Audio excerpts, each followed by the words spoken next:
radio for the masses. Headline edition, July 8, 1947.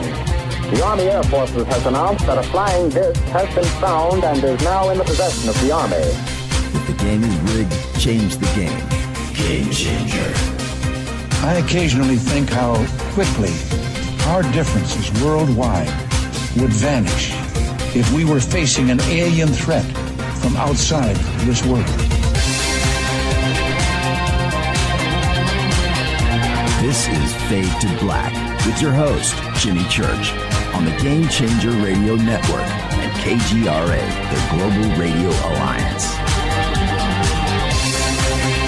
I need your help to get to the year 1985. You're listening to Fade to Black with Jimmy Church on the Game Changer Network.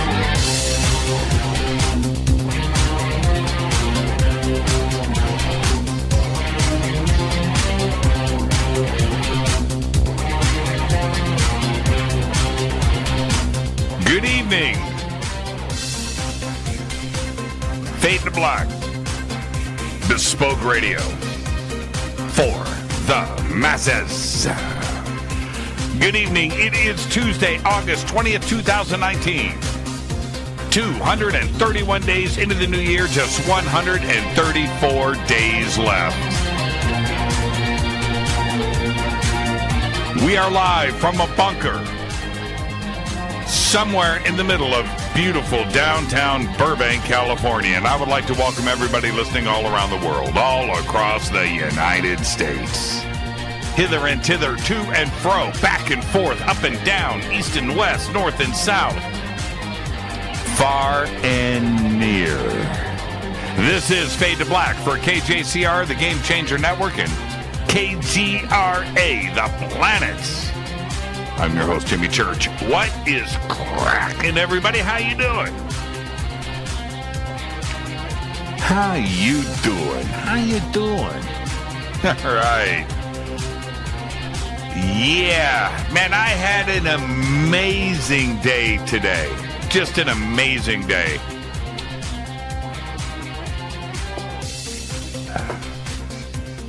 Flame 2.0 update. Got the guitar painted today. Posted pictures up over on Facebook, and there's some stuff over on Twitter, but head over to my Facebook page. I got a bunch of shots there. But that wasn't the most amazing thing that happened. The most amazing thing that happened was the video of the guitar dude that I shot at the entrance to the 405 freeway, and he came up to my car. I flipped him a $5, and he sang me a song, some Tom Petty, and it was just magical. I see this guy all the time, and I know I know he sees my car coming, and as evidenced in this video. But nonetheless, right there on the side of the road, man, magic, and it was just really, really cool. So go to my Facebook page and check out the video. I'll see if I can get it up on Twitter. I don't know how to do that. You can post videos to Twitter, right? I guess. I don't know if I've ever done it. I barely figured out how to. I figured out today you can post more than one picture to Twitter. I know, right?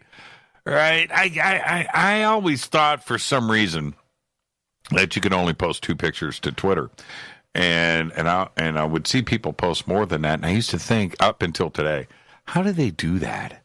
And today I just went, wow, it did 3. Will it do 4? There you go. I guess I got to post more pictures today. Welcome tonight, Tuesday. Our guest is Freddy Silva.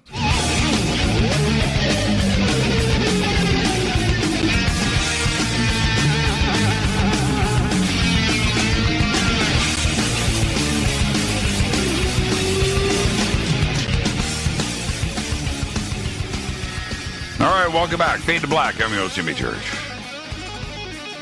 Tonight, Freddy Silva. Tomorrow night, Francisco Osa. Thursday night, it is the film Extraordinary, the Seating with director Joe Sumple and writer Jack Roth. That's right. No Fader night this week, but we'll take some of your phone calls tomorrow night with Francisco Osai. But tonight is Freddy Silva. He's a best-selling author, leading researcher of ancient civilizations, restricted history, sacred sites, and their interaction with consciousness. He's also a leading expert on crop circles. He has published 6 books in 6 languages, and he was described by one CEO as perhaps the best metaphysical speaker in the world right now. For 2 decades, he has been an international keynote speaker with notable appearances at the International Science and Consciousness Conference, the International Society for the Study of Subtle Energies and Energy Medicine, and the Association for Research and Enlightenment. In addition to appearances on Gaia Television, History Channel, BBC, and radio shows such as Coast to Coast and Fade to Black. He's also a documentary filmmaker. He's a photographer and leads private tours to sacred sites in England, France, Egypt, Portugal, Yucatan, Malta, Peru, Bolivia, and Scotland. Tonight, we're going to talk about his new book, The Missing Lands, which examines the origin of the gods before the Great Flood 11,000 years ago. And I would like to welcome back to Fade to Black, Freddy Silva. Freddy, good evening. How are you? Jimmy, good to be on again.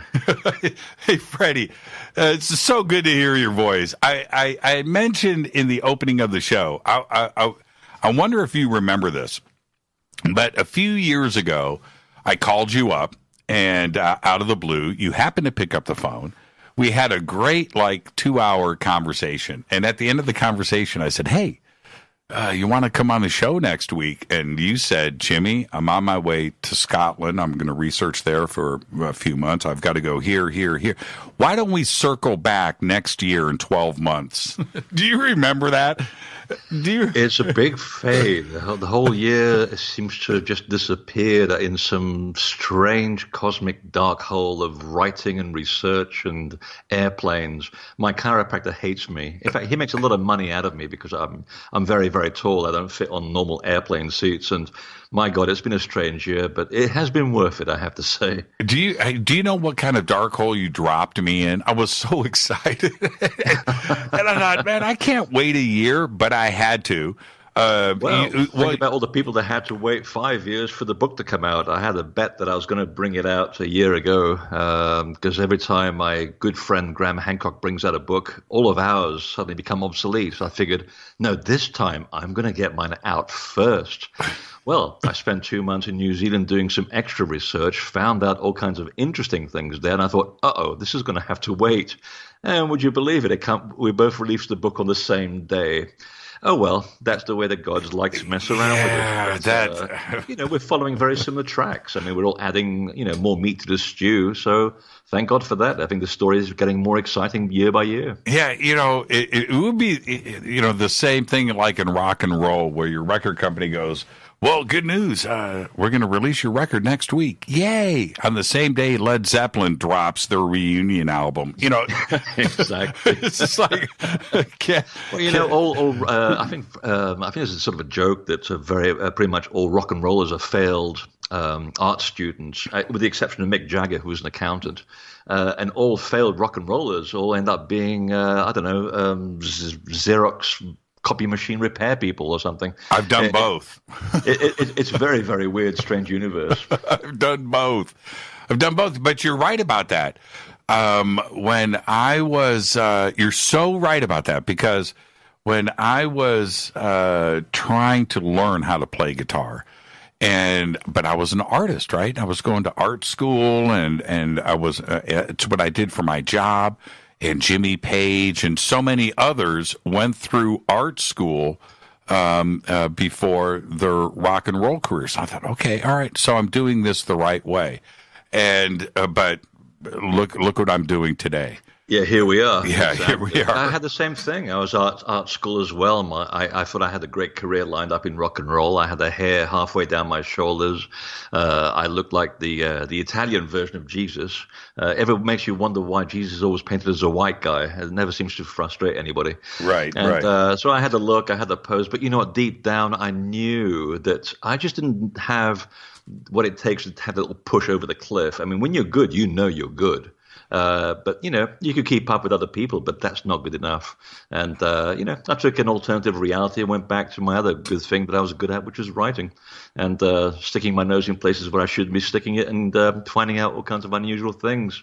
So I think we're all born to do something, and we get sidetracked into all these things, and eventually we come back full circle to where we're supposed to be anyway. Well, and the creative mind is the creative mind, where because of your openness to art and music and other things, and I know this is the case because I'm the same way, and I know so many others that are just like the two of us, in that you now explore.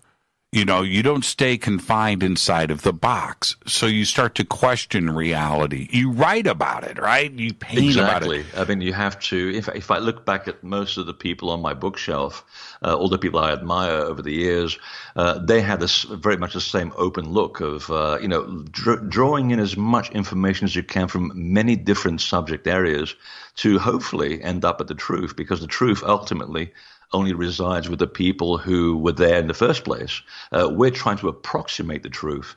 So the more you can draw from different points of view, not your own, there are too many personal opinions flying around, I think, being sort of passed off as fact. I like to hear what other people have to say. I want to hear what geologists have to say. I want to know what historians have to say, and linguists. And when you sort of put yourself out of the picture and look at all of these things, you begin to connect the dots. And that's pretty much what, art does. It connects dots. It looks in disparate places to see how things connect. And then you just project and see where it goes, cast some dice, and let yourself go where the paint takes you or where the music takes you. And you find if you just get out of the way, it has a way of leading you in some very interesting places. So, most of the authors that even I appreciate also come from a very similar background of inquiry and just letting the facts speak for themselves. Do you remember, take me to the moment where you had that epiphany, where you went, okay, something's not quite right here. What was that moment? I have mine. What was your moment where you went, okay, now I need to start to question everything. Things aren't quite right. What happened? Oh, I was doing it when I was 3. I was drawing pyramids. That isn't right for 3-year-old children.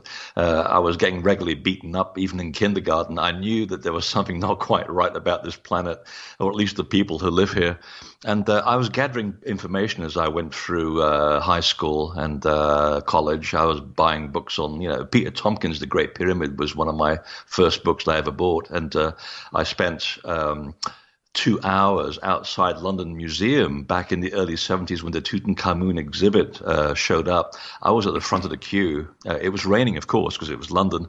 And I tell you, it was when I stared at that face, at that mask in gold, back in the days where you could stand in front of it without being moved along by the guards, I knew something was very different. I knew that my life was going to be very different. I just didn't know how. I was seduced by all kinds of other things, as we all are. But eventually, this is where I ended up. And over the course of the years, when I spent 14 years in advertising and graphics and information, I was very good at what I did, but I wasn't happy. And every time I got laid off, it gave me a chance to go back and re-examine my life, and I would have these experiences. For example, I remember very clearly the night when back in the mid-90s when I began to research crop circles, and I was helping out at the time the world's only acknowledged expert, who was Colin Andrews, and Pat Delgado as well. I became great friends with him.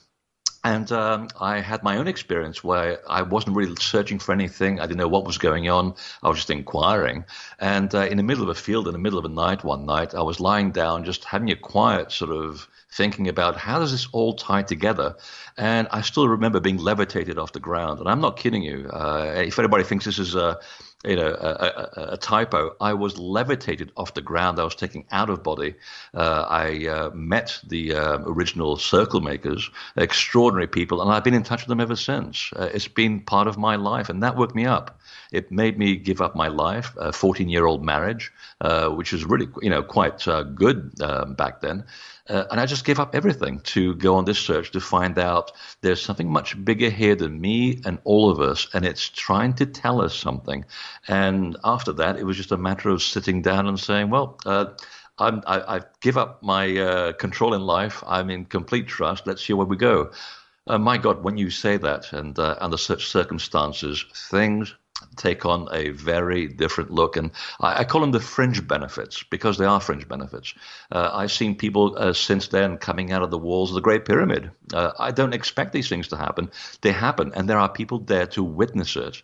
So when you're in that kind of environment, when these strange things happen, and you're able to talk about them in a very methodical way and write about them and put the connections together, that's how my life has been as a researcher. It's come from direct experience, and then having the time to sit down, find the science and the facts to back all of this up and create a story. That's the hard part.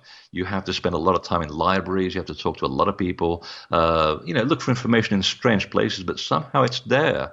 And I always felt very guided by this. I always give credit to whoever's pulling the strings behind me, because I have complete trust that every time I ask a question, there will be an answer there. But of course, you have to do the work. You have to put the time in, and that's what makes it fun. When you read growing up, and we've all done it, where you read these accounts, just like what you just described, right? These fantastic accounts, and you read about it from other people, and you go, okay, all right, this is a bit too much. This is crazy talk. But then you at some point have your own experiences. And then you realize that those people that you were maybe dismissing in the past weren't so crazy, but now you are in a position of having to write and speak about it yourself, becoming one of the crazy people that you read about in the past. Was that easy to do and to make that transition? I mean, you've got to come out of the closet at some point, right? And we are the majority. I know, right. Indeed. Yes, no, I again, if you go back in time and you think you'd had a bit more common sense when you're younger, but then again, we're doing the best we can. We incarnate, and because we incarnate, it's because we're not perfect. If I had the common sense that I have now 30 years ago, I would have done things differently, and I would have looked upon people who had UFO experiences with a bit more respect. And I acknowledge that. There are people who I would listen to the stories and I go, well, wait a minute, there's something very important about this. I remember meeting Travis Walton, for example. And in fact, we were playing guitar together at Contact in the Desert last year. And it's kind of funny. He's a lovely guy. And I tell you, the first time I met him, I looked into his eyes, and I'm sure everybody's familiar with the story of Travis and how he was literally taken on board a ship, and he was actually killed. They killed him by accident, and they had to resuscitate him and bring him back to Earth. And I look in his eyes, and you cannot mistake fear. You really cannot.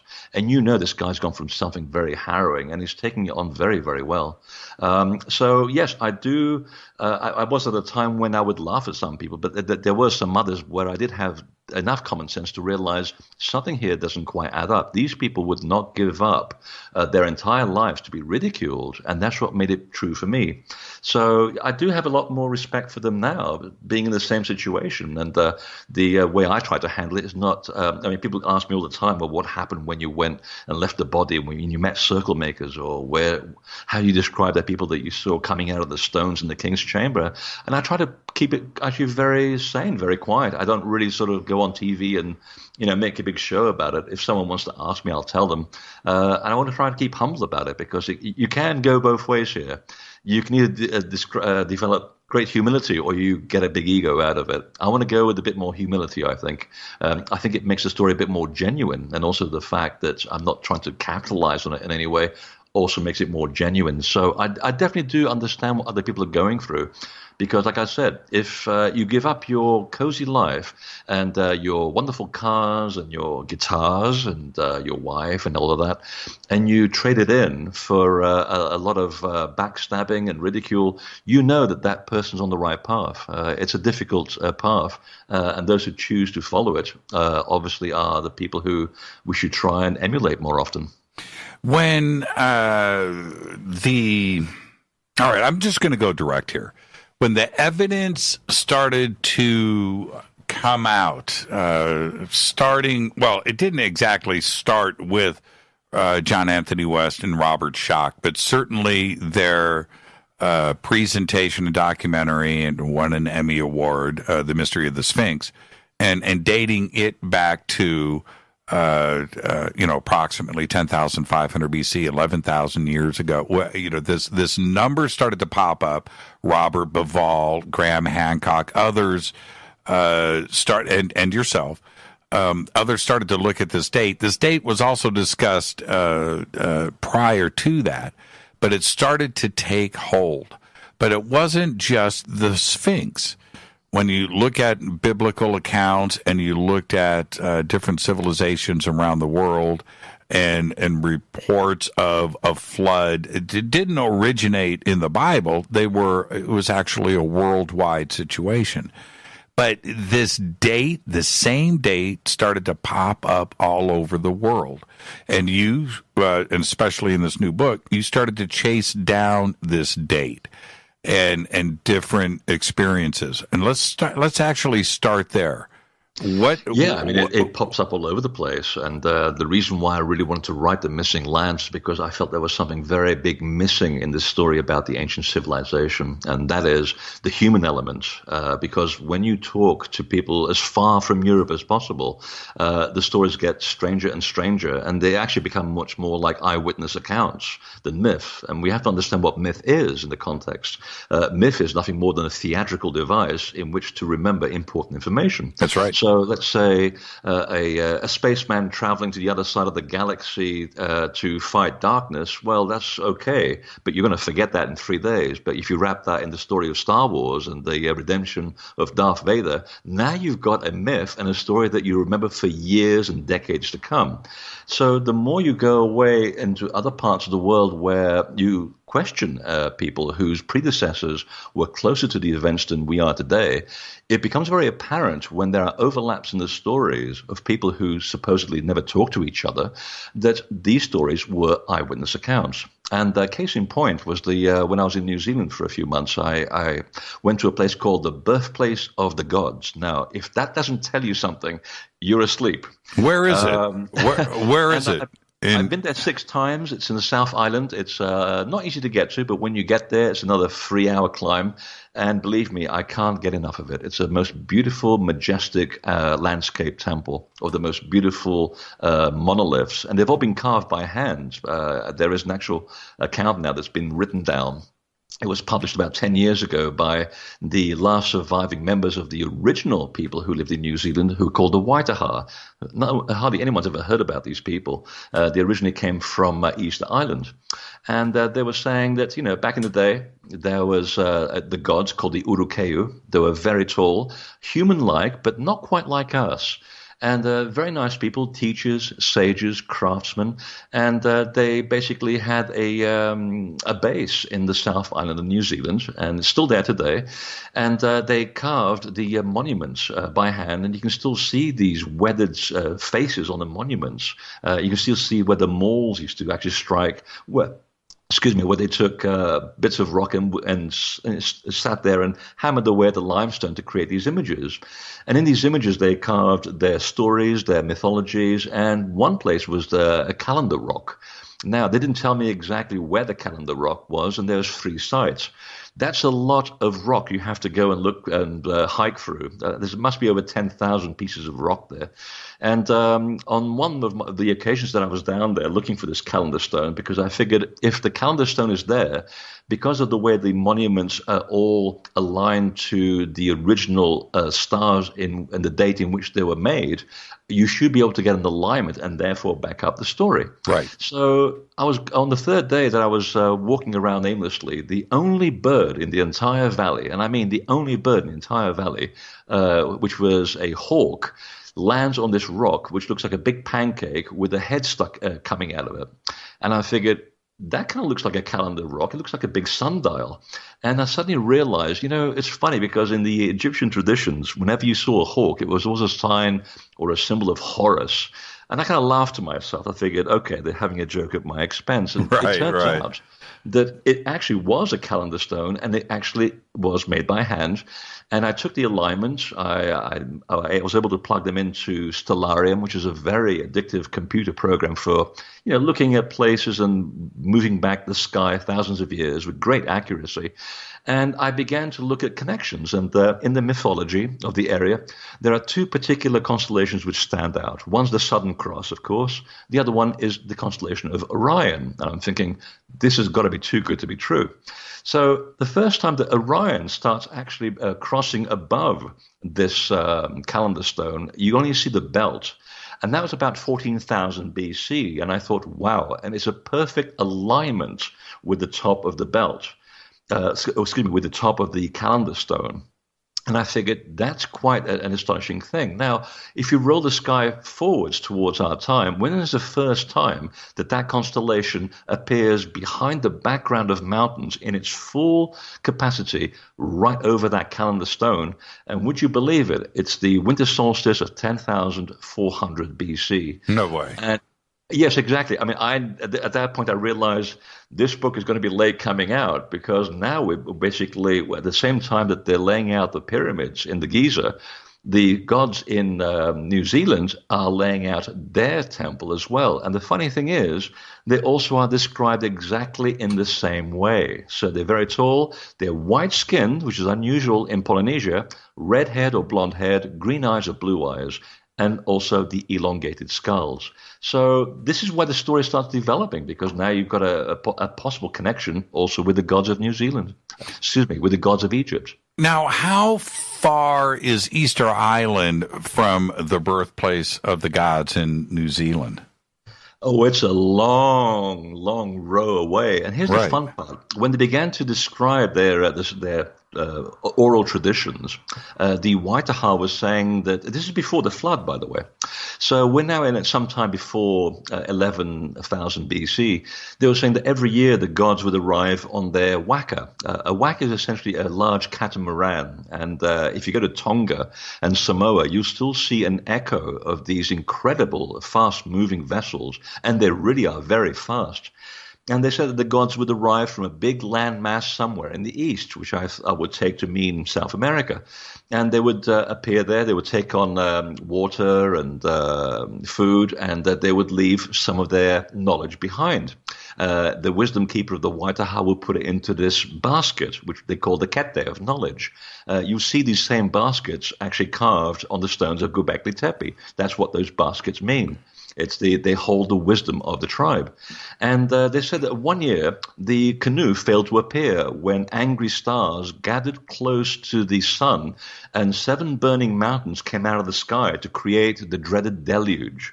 And they described the gods having been fortunate enough to have been caught when these meteorites landed on Earth in the water and created huge tidal waves that penetrated as far as the Himalaya. That's 3 miles above sea level, by the way. And they said that it was their fortune to have been in the middle of the ocean when this happened, because they were able to navigate through these enormous waves, because in the middle of the ocean you just get massive swells. Had they been anywhere near dry land, of course, they'd have been destroyed. And that's when they eventually end up in New Zealand. And 2 generations later, they show up back again in Easter Island to reconnoiter the entire Pacific, because all the lands they had known were now underwater. That's an incredible story. Even more so when you read further on, and they said the reason why they built the Moai, because in their story, excuse me, in their story, the Moai appear already there. No one carved them. They're already in the story. So they must have been countlessly old. And they were saying that the Moai were originally the images of these Urukeu gods. And the reason why the oldest Moai, the ones that are made of basalt, and of course the basalt quarry from where it comes from, is underwater and would only have been above sea level before the end of the Younger Dryas, by the way. The reason why these statues had these little red tufa hats, as we call them, is because they were put on there to demonstrate the color of their hair.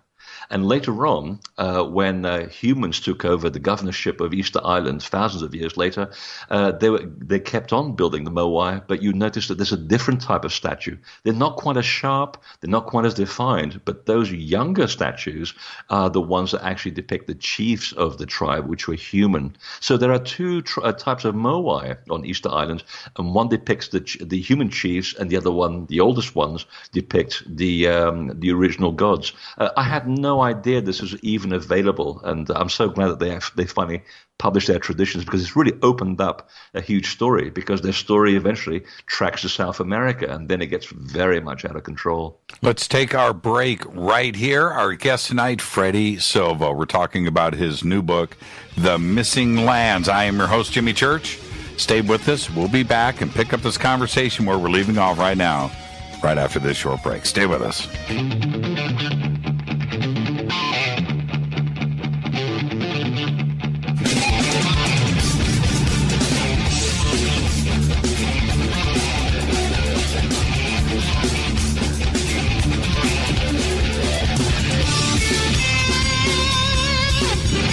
All right, welcome back. Fade to Black. Our guest tonight, Freddy Silva. And we're talking about his new book. It is called The Missing Lands.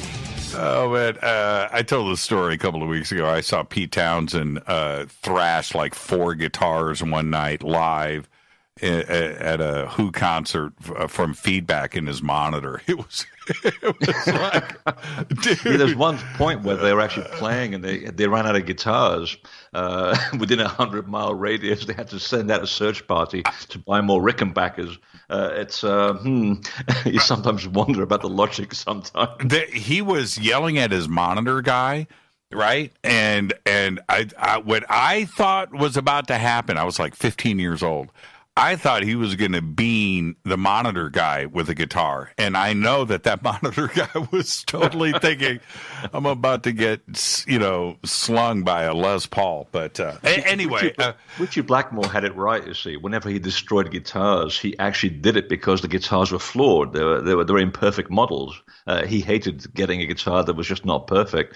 So that's why he thrashed them. And a bit of showmanship, of course, but at least there was a logic behind it. Hey, let me ask you before I want to get to the gods in a second and flood myths, but in New Zealand. But you're from England. Did you ever bump into any of these guys? What, musicians? Yeah. Oh, God, yeah. I used to drink I had a drink with Robert Plant one evening when we were at working in London. And as always in graphics and advertising, you're always working late. And I turned to a friend of mine in the office and I said, it's about 8 o'clock. I fancy a good gig tonight. I'm really tired. I need some sound. Who's playing at the Marquee? And for anybody who doesn't know the Marquee, it's a tiny club. I mean, you can't hold more than 100 people in there. Very intimate. And he was looking in the paper and it says some band called Robot Planet. Never heard of them. And I went, Robot Planet. Wait a minute, that's an anagram. Right. And it turns out it's an anagram for Robert Plant. And he did this all the time. So we showed up at the pub around the back of the Marquee, which we knew would be the usual watering hole. And there he is at the propping up the bar. So we brought him around. We just chit-chatted about this, that, and that, like normal people. Didn't even talk about music. And had a good laugh. And, he's 10 minutes to go. He says, right, break a leg. I'll keep the beer warm when you get back 2 hours later. Thanks, mate. And that was that. Wow. We used to watch, when I was at school, we used to watch, because it was right in Chelsea, around Sloane Square and King's Road, which is the big area for all the rock and rollers back in the 70s. We used to watch Mick Jagger and Keith and David Bowie coming out of Bieber, the women's cosmetics store, with a little bag. When, of course, it was for their stage gear. That's where they got their makeup from. And we'd wave at them and said, thanks for a great album, David. When's the next one? Working on it right now, mate. And it was very chummy. I mean, they were normal people like anybody else. They wanted to be treated like normal people. So, yeah, hanged out with the Stranglers a bit. They used to always sit on the next to Safeway supermarket, just trying to punch people. They're actually a bunch of out-of-work accountants, by the way, but they're ever so nice for punks. You know what's funny? Bryan Adams lived down the road. I mean, it was. I almost met Freddie Mercury. He just released. What was it? It was Sheer Heart Attack, which is my favorite album. And I was coming home from school and I went behind these two people, very tall, with long black hair down the back of their shoulders. They looked like gods dressed in black leather from head to foot. And I slowly walked around them, and it was Freddie Mercury, the most beautiful woman I've ever met. I thought, wow. So, Mr. Mercury, and I'm going, don't say something stupid. I've got all your albums. And he goes, what, all two of them? I said, yeah. Would you mind giving me your autograph? And he did. He was a lovely, lovely guy. So, yeah, that was what was happening in London in the 70s. It was pretty chummy. You just hit me. That's what's in those Anunnaki purses. Makeup. Well, autograph. Yeah, makeup. So,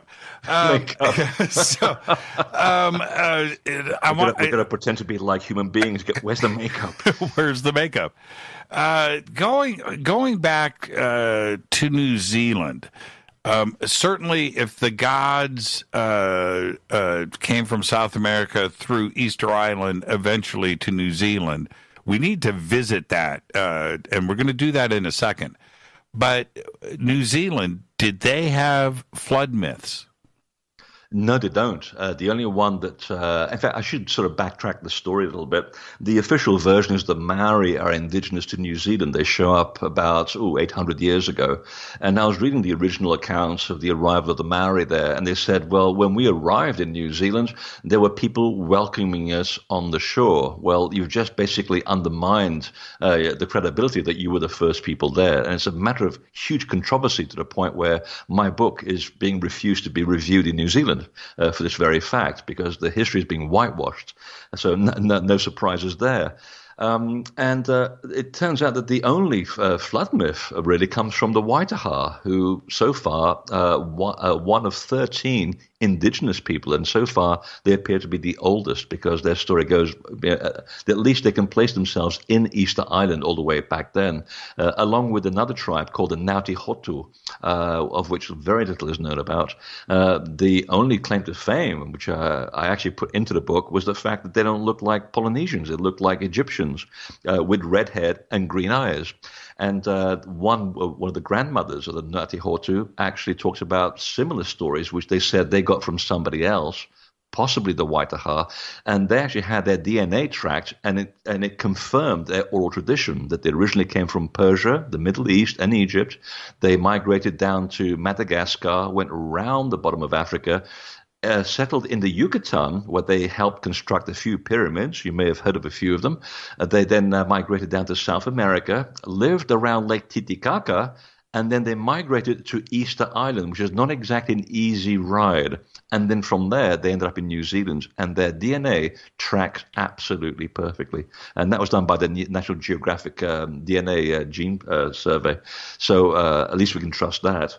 So, no, the only story that comes of the flood from New Zealand actually comes from the people who originally settled there after the third generation of the great-grandsons of the gods, who most of which didn't make it through the flood. So the builders of the monuments and the temples at Titicaca, including Pumapunku, were the builders at Easter Island and eventually New Zealand? Is that what we're suggesting? According to their stories, they said that yes, they used to basically use they used to use Easter Island as a midway stop to go to the birthplace of the gods, and then because of the way that the currents work, they couldn't make it back to New Zealand. They had to go all the way back to Chile, to Tiwanaku. And one of the biggest connections that really set off the story for me was that they said that when they took this enormous voyage from New Zealand all the way to the big continent in the east, or the big land in the east, they called it. I'm trying to think of the name that they called it, but it's escaping me right now. It's Kainga Tuitui, I believe they called it. They said that the gods used to take 2 totem birds with them as a symbol of good luck. And one bird was called Titi and the other one was called Kaka. In fact, Kaka is actually a kind of a parrot, still there in New Zealand today. And that, of course, became the name of lent itself to the name of the lake or where they built their original home, which was Lake Titicaca. And if we start tracking the rest of the story there, we're now sort of onto the point of the Aymara. They talk about a guy called Virakosha, a god man, who shows up with 7 craftspeople. One of them was a woman who was also his sister and his wife, although I suggest that this is more symbolic than that he actually mated with his own sister. But, then again, we never know because there's a lot of intermarrying back then. But the same story appears in New Zealand, in Easter Island, because they said that after the flood, there were these children of the gods reappeared to rebuild these former mansions of the gods, and they were led by one charismatic leader and 7 craftspeople. And in South America, at Titicaca, they describe them exactly in the same way as the Waitaha described the Urukeu in New Zealand. So I'm suggesting that perhaps they're the same people. Now, there's an Egyptian thread that runs through all of this, and that is that one of the people that shows up in Easter Island after the flood, the grandson of the gods, his name was Maui.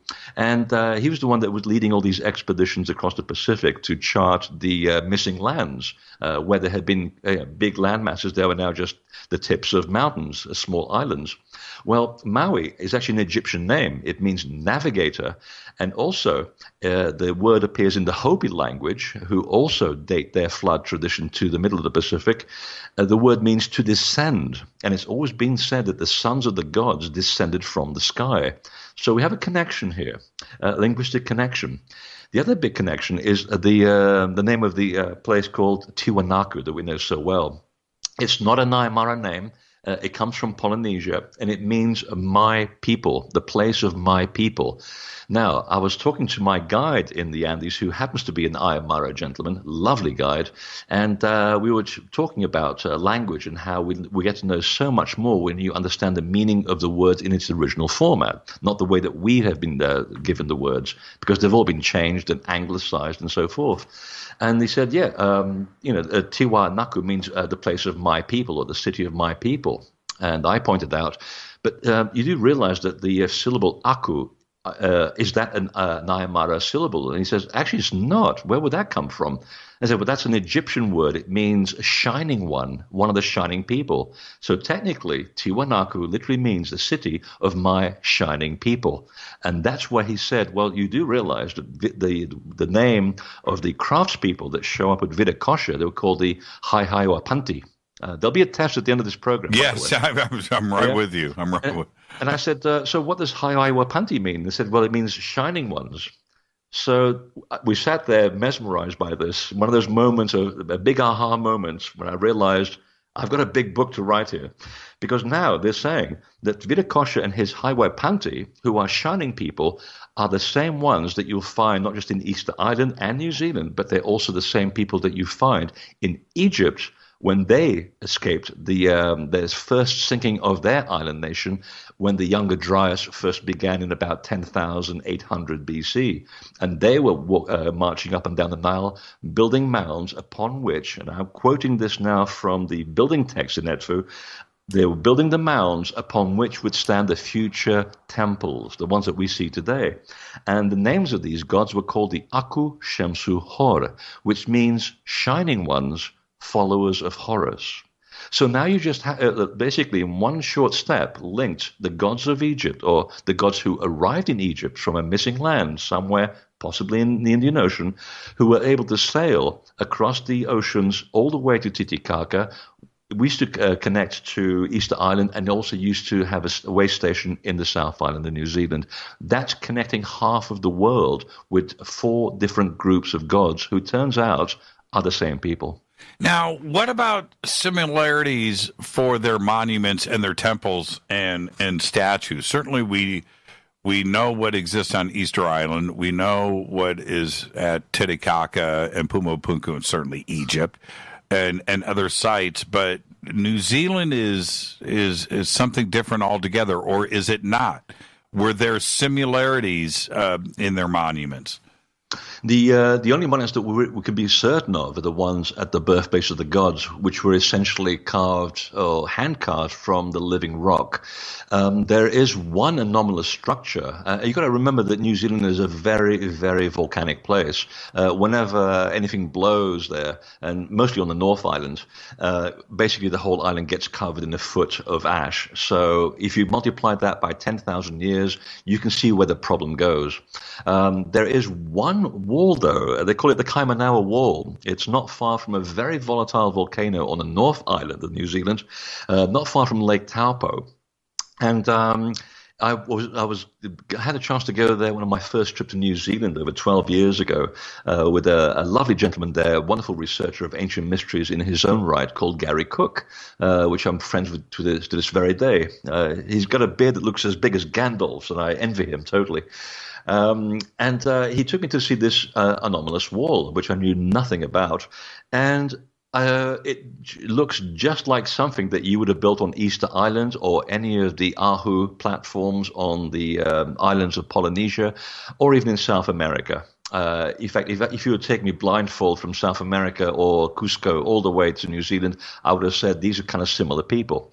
It hasn't stood the test of time. There are several sections here which are above the ground, and it's made of a much more porous rock. So obviously it's come under the influence of weather for the last 10,000 years. But they took me to another little section that they've been slowly digging up quietly, because you're not allowed to dig around this because the Maori never built with stone, they said. And they said, no, we never used stone.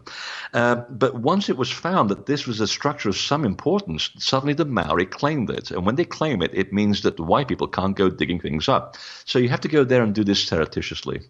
And they took me around the back of this wall, and they took out these bushes, and lo and behold, there's a big hole. It's about 6 foot deep, and they've taken out most of the ash, and the stone is in perfect condition, exactly as you'd find in South America. And they said, jump in there and tell us what you think. So I jumped into this hole, this beautifully flat surface as though it's been machined, and I jump onto it, and it makes a lovely boom sound under it. And I said, that tells me that there's an echo under this stone. Yeah, there's more. Right. There is a room under this stone. Why can't we dig this up? And I said, well, let us tell you about the story of what's going on in New Zealand. It's not much fun. So, yes, there is this one anomalous structure. And there are, I think, Martin Dupre as well. He's also another researcher in New Zealand. He's been trying to also piece together the remnants of another stone culture that was down there. But it's very hard to come across, again, mostly because of the volcanic activity of New Zealand, which really doesn't allow for any structures to be found nowadays. And a lot of them are still buried in deep forests. What I can say is that the Maori in the 19th century were still describing interacting with 12-foot tall red-haired giants that were now living on some of the hills on the North Island. And often, and even in the 1950s, there is a case of one of these giants who was actually found washed up on the shores of the North Island near the town of Raglan, where there was a hill which was literally called the Hill of the Red-Haired Giants. So as far as the 19th century, these giant people were still there, and they were supposed to be the offspring of these gods that escaped the flood 11,000 years ago. We got so much information flying from different directions here. I'm trying to it's mind-boggling. It is. And I want to go back to the Amara really quick. How old is their civilization? I'm sorry, which one? The Amara. Oh, the Aymara. It's my good friend Edgar was saying that we can definitely trace our history back to the flood. We remember we still describe in our schools. Think about this for a second. We still describe in school the time when we escaped a global catastrophe, a massive inundation of the world, and we ended up in around Lake Titicaca on high ground for very good reason. But he said there is a culture that's even older than ours. There's even fewer of them remaining. There's only about 9,000 people remaining, and they're called the Pukina. And they apparently were the people who were also assisting the gods in building the temple cities around Lake Titicaca. And that was a huge revelation. But there is something very unusual about the Aymara, because it's not just a fact that it's a name of a people, it's also a language. In fact, the two are synonymous with each other. And it's very interesting that I came across an account by a computer expert that was actually looking into Aymara, and the fact that it looks like it developed not as a language, as languages do organically. They seem to have actually created Aymara from scratch. And he said that, excuse me, it's a bit dry here. The syntax of Aymara is very rigidly structured, and it's unambiguous, and it's seemingly developed from scratch. Unlike a typical language which develops organically. Mm-hmm. And he said that Aymara can also be written in algebraic shorthand that a computer can understand. It's a kind of bridge language, an algorithm with the ability to translate from one language to another, whereby the language of a document can be translated into Aymara and then into any number of languages. Now, that absolutely blew my mind when I heard about this. What are we suggesting? That's pretty bold. It's very bold, and it comes from a computer expert that was looking at the syntax of the language, and he said, "No, this did not just develop organically like language usually does, like English, for example. It takes time to develop. This thing just appears out of nowhere, completely constructed, unambiguous, and it's almost like a bridge language between other languages. Now, for that to happen, you have to have a civilization point, which is already tens of thousands of years old, to be able to develop that kind of ability. So we are definitely talking about an echo of a very, very early culture. I need to take a break right here, and I don't want to stop. I want to ask you a general question here. The ancient gods of Egypt, which ended up morphing into Greek culture and, of course, the Roman culture and Horus and Thoth, we know about that. Did we have the same type of morphing going through with the Egyptian gods through South America and through Easter Island? There was no morphing at all. And this is the reason why I really wanted to put this project together, because I always thought, as you just said, that these are all separate people, and some of them morphed into other languages, some were borrowed, some were stolen. Right. But the more I began to inquire into these old cultures and actually asking them directly about these stories, the more it became quite obvious that we're talking about one brotherhood, because their names all overlap around the world. And that was what we've been missing. And that's what I was gluing together. The fact that their names don't only just overlap, but their titles of office also overlap. And at that moment, you suddenly just basically connected every single dot in all of these people, from the Dogon to the Yucatan, to Iberia, to South America, to the Polynesia, India, China, all the way through the Middle East and back to Egypt. It turns out they were one and the same brotherhood, but it was a big brotherhood and sisterhood, of course, because there was women involved. In fact, the one woman involved with each one of these groups was the wisdom keeper. But that was the big aha, that we've been treating them as different people, whereas the ancients and then the indigenous people said, no, they were all connected by a global culture. It's just the fact that they're called by different things in different areas that's been very confusing. But when you look at the descriptions of them, they're always unanimous.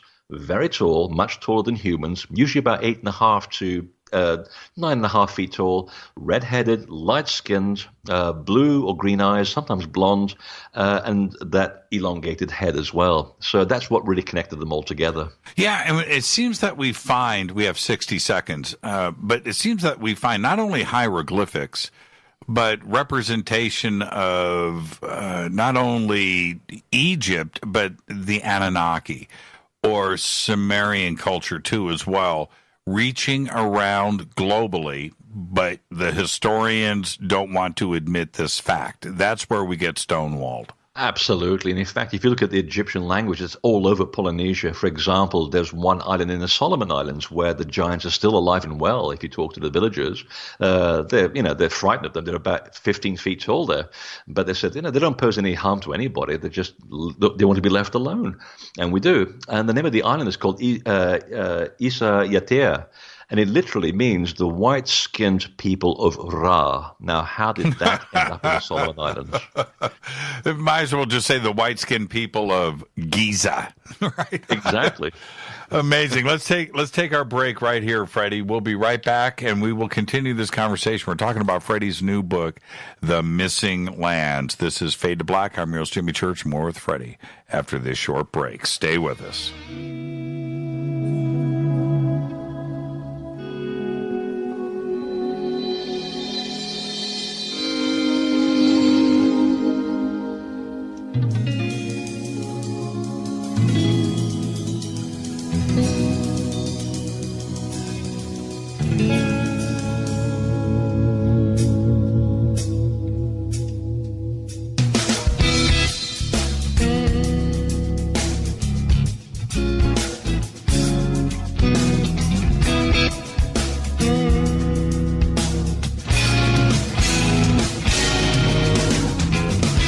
Welcome back, Fade to Black. Our guest tonight, Freddy Silva. We're talking about his new book. It's called The Missing Lands, and it's very simple to go and check out. Go to his website. It is theinvisibletemple.com. The links are over at jimmychurchradio.com.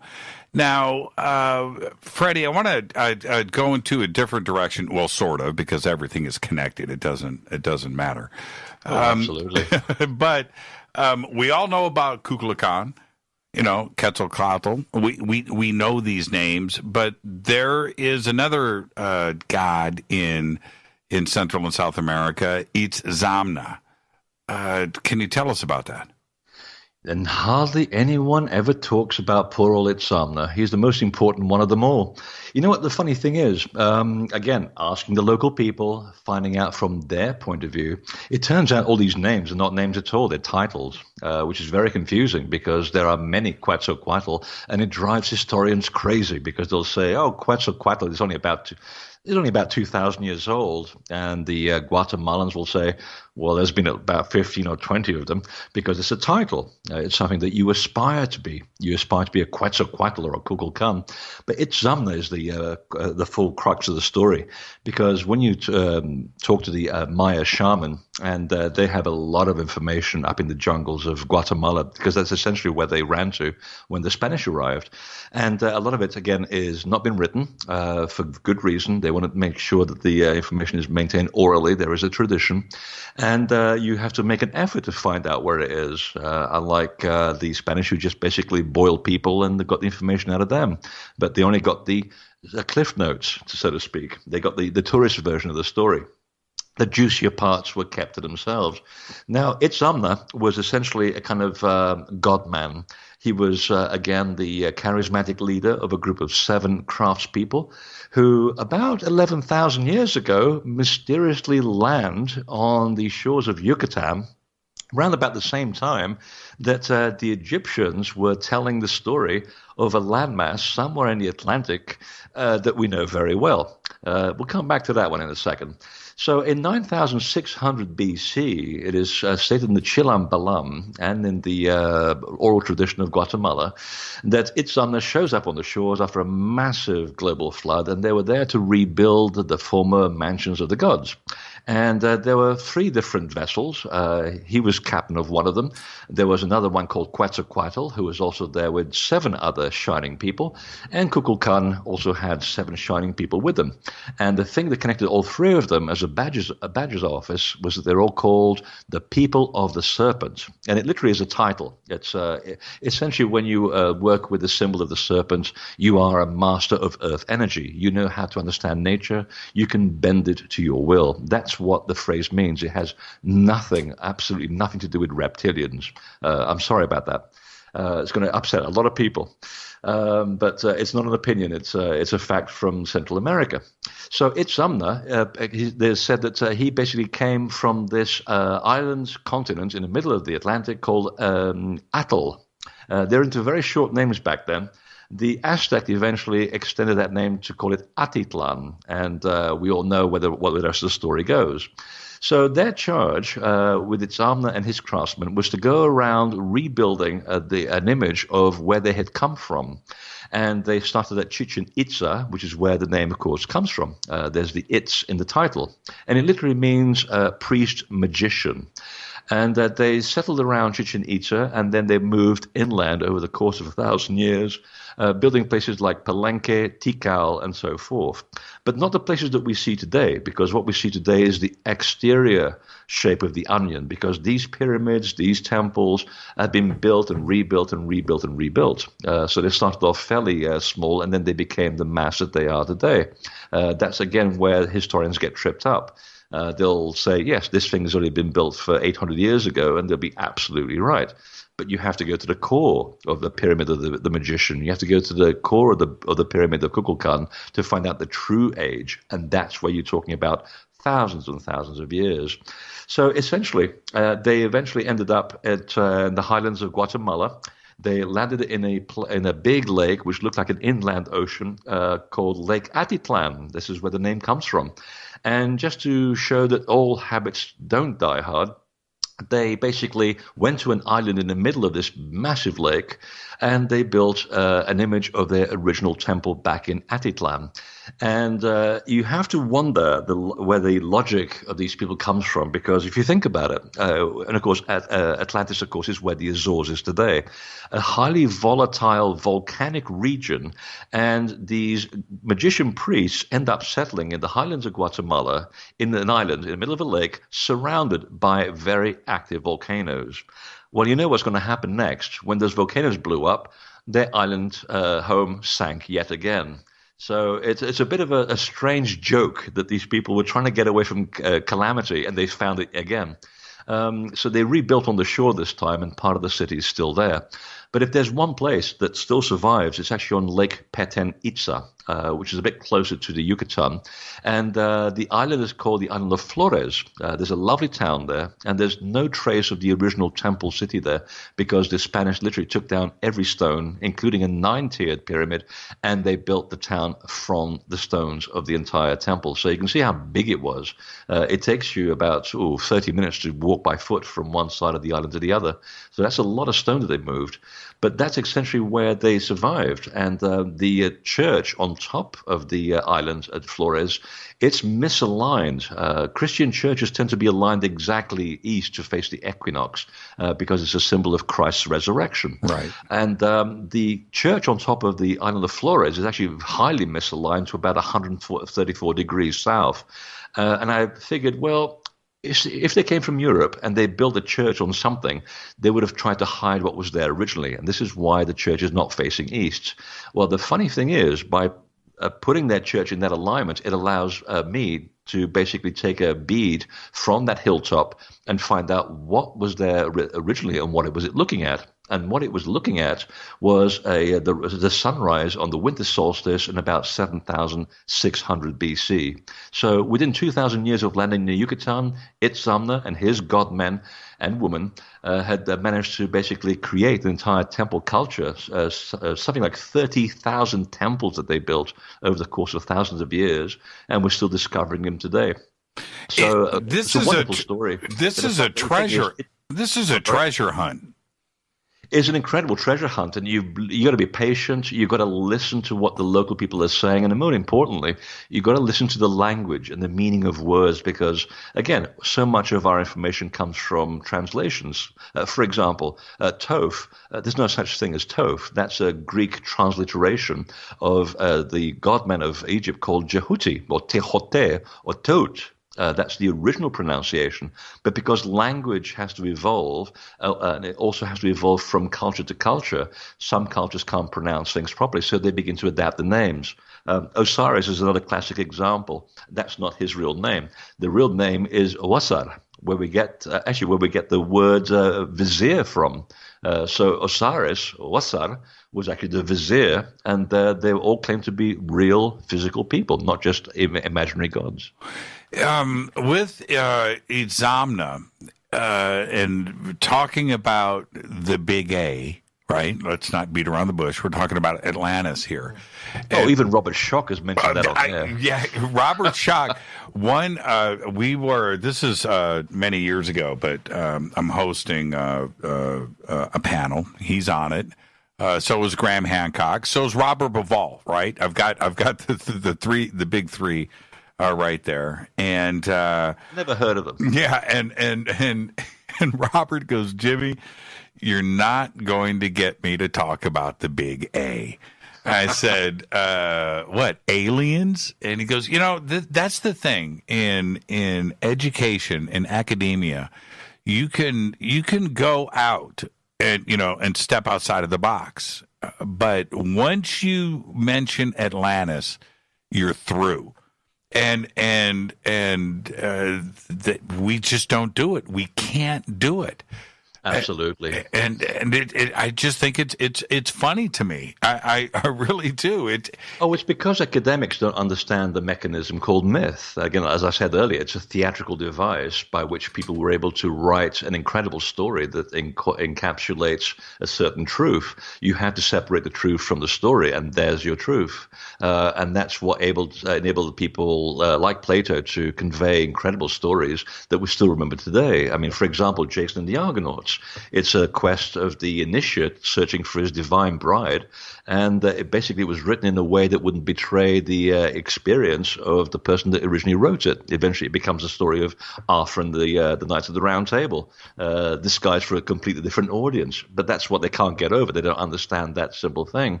All they have to do is look at the facts. And the Yucatan, if they're saying that Itzamna shows up in 9,600 BC, well, it's funny that the priests in Egypt who were talking to Solon, from whom Plato got the story from, they were telling Solon that the final sinking of Atlantis was actually in 9,600 BC. So this is where you have to tell the academics, now, can you explain to me, if these people who were supposed to be hunter-gatherers 11,000 years ago, if they weren't communicating to each other, how is it that in the Yucatan, which is, I'm going to take a wild guess here, 5,000 miles from Egypt, how were they able to come up with exactly the same story of the same continent by virtually the same name, and also at the same date for its sinking?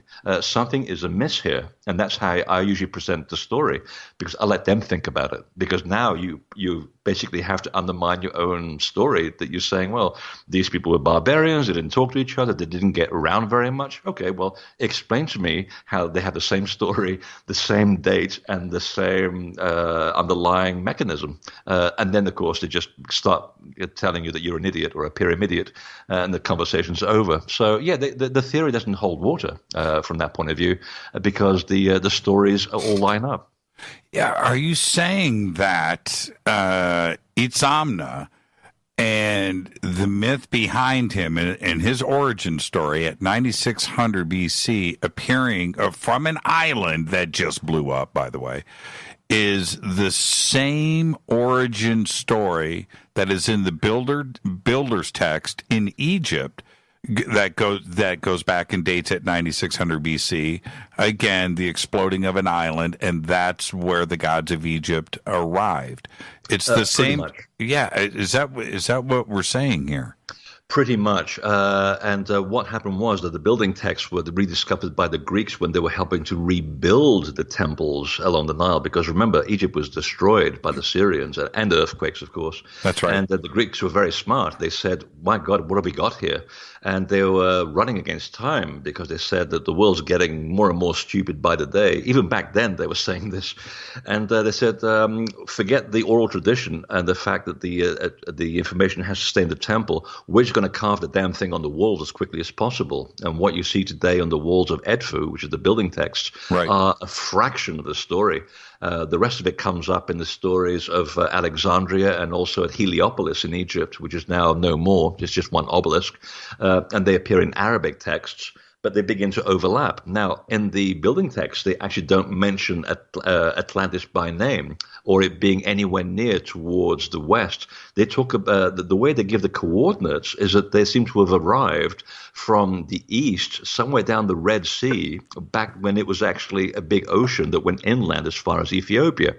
And they said that there was an island where the gods came from called Iutiti. And I'm thinking, hello, I've come across this name before. It literally means the island Titi, which is where the Urukeu of New Zealand and Easter Islands named the location for Tiwanaku. So there's an overlap here, but there was something else that wasn't quite adding up for me. I think they had two things that were part of the story was missing. And it was my great fortune to have come across the last surviving wisdom keeper in the island of Tongareva. You'll have to Google this because you will not find Tongareva on the map. It's the furthest outlying rock in the Cook Islands group in the middle of Polynesia. And I don't know how I managed to have this guy contact me or how we got together by magic. I spoke to him on the phone. It was the most expensive phone call of my life. It was worth every penny because he was saying, well, we have a flood tradition in the Cook Islands, and we originally came from the Middle East. And after a big rise in sea level, there was major goings on. There were people that moved here who were quite tall, light-skinned, red-headed, and you call them gods. We just call them very smart people, which I thought was a very funny way of handling it. And that they come from a very old tradition, and we call them Tupanaki. And I said, that sounds very much like people I know called Anunnaki. I said, yeah, you call them the Anunnaki. And I thought, wait a minute. Are we talking about the big flood here? I said, oh, no, this is about 3000 BC. And I said, well, that's not the period I'm looking at. I mean, I am familiar with the fact that in 3000 BC, there was another major catastrophe and sea levels rose by 25 feet. And there was major displacement. That's not what I'm concerned with. And then he says, oh, but we have an even older flood myth, which is the big one. I said, well, that's more like it. Well, what can you tell me about that? Well, the Tupanaki or the Anunnaki actually used to make constant voyages from the Middle East all the way to the Cook Islands to areas which, of course, now underwater. Because why would you come all the way from the Middle East to go to a tiny island in the middle of Polynesia? It doesn't make any sense. What island was it in the Cook Islands? Tongareva. It's about I think it's about 19 miles long by about 3 miles wide. It's about 10 feet above sea level. And basically he was saying, yeah, this is where they came from originally. The Anunnaki, who are also called by the name Anunnagi in India, who basically they are the people of the serpent. That's what it means. And they used to live on a circular island in the Indian Ocean. And I thought, great, finally I've got the centerpiece to my book. And he says, well, you won't find it. I said, why? Well, think about it for a second. Sea level has risen 140 feet after the flood. I said, yes. You have a lot of geological movement. You have sedimentation. And Robert Schock and I were talking about this as well. And he agreed. He said, there's no way we can even begin to understand the map of the world before the rise in sea level. I mean, a lot has happened since then. And he's absolutely right, of course. And I said, well, where do you think in your traditions was the homeland of the Anunnaki? Because no one's ever really been able to quite place it. We keep saying it's somewhere near Göbekli Tepe, it's somewhere in the Caucasus region, somewhere around Dubai. All of these are all looked at, and I've taken a look at all of these stories. But he said, no, the prime area was an island in the middle of the ocean, and it sank in the last conflagration at the end of the Ice Age. And another piece of land rose in its stead. You know it by the name of the Arabian Peninsula. And I nearly dropped 5 kilos of weight when I heard this. So somewhere in the region where there's now this vast desert of Saudi Arabia is kind of the region where this lost island of the Anunnaki used to be. And that comes straight from the mouth of the last surviving wisdom keeper of Tongareva. And I'm glad I was able to put this in print because I don't know how much longer he's going to be alive. Okay, what can we date? Can we date when this island was there? Certainly, Saudi Arabia was lush and possibly even, covered in water at one point, but it must have been a very long time ago. Do you have any kind of dating on this? Oh God, they never ever date anything because it all goes by the stars. They said that back then the stars were in a completely different position in the sky. So we're talking thousands of years, but certainly it precedes the last great rise in sea level, which is in 3000 BC, that is certain. That's when most of the Persian Gulf actually flooded. But you also have to understand that in the traditions of the world traditions of the catastrophes, and certainly the 3 ice ages or the 3 driest periods, that things happened. There were 3 catastrophes essentially, and things didn't go down in one go. People tend to think that Atlantis went down in one night. Well, actually, it went down in 3 different movements. And the same thing happened to Arabia, and he was quite clear about that too. It went down gradually over the 3,000 years, so parts of Saudi Arabia began to be desertified.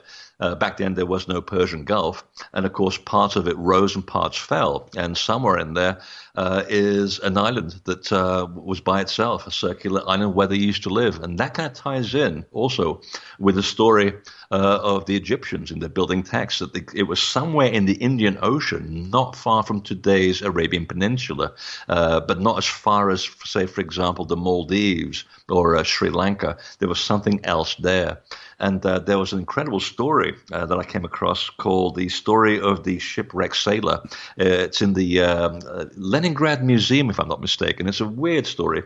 There's no date on it. And it talks about how this sailor goes on a boat to the Red Sea and then out into the open ocean to the Indian Ocean. And the ship is overwhelmed by a storm. He is all hands are lost. He's the only survivor, of course, because someone had to tell the tale. And he ends up in a deserted island, or so he thinks. A few days go by, and he meets the leader of the island, who basically says, listen, we're giving you a ship and some food and a bottle of wine. Lucky bugger. And we're going to send you back to Egypt because next time you come this way, this island will be no more. It will be consumed by a catastrophe. We're making preparations to leave. And I thought, I wonder what they could be talking about. And the sailor, the shipwrecked sailor, ends up describing the leader of this island as a serpent with blue eyes. And I went, holy mother, this is absolutely what we're talking about here, because serpents don't have blue eyes. He's literally describing one of the serpent people who happened to be the badge of office of the Anunnaki, just like they call the serpent people in the Yucatan, right. Just like they call the Nagi or the Naga people throughout Polynesia, China, and also Japan and India. So it's I'm reading slightly into it, but the story is telling me a lot of information.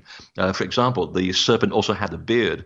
That does not sound to me like an animal. That sounds to me like a person. And what he was trying to say is that he was one of the people of the serpent. That's why it was written in that particular format. So, yeah, we're sort of talking somewhere around that Arabian Peninsula. There was quite likely the original home of the Anunnaki. And there were archaeological investigations that were done in the 1900s that posited that somewhere around Bahrain, possibly Dubai, there was the remains of a antediluvial culture. And they said that they were surprised to find this there.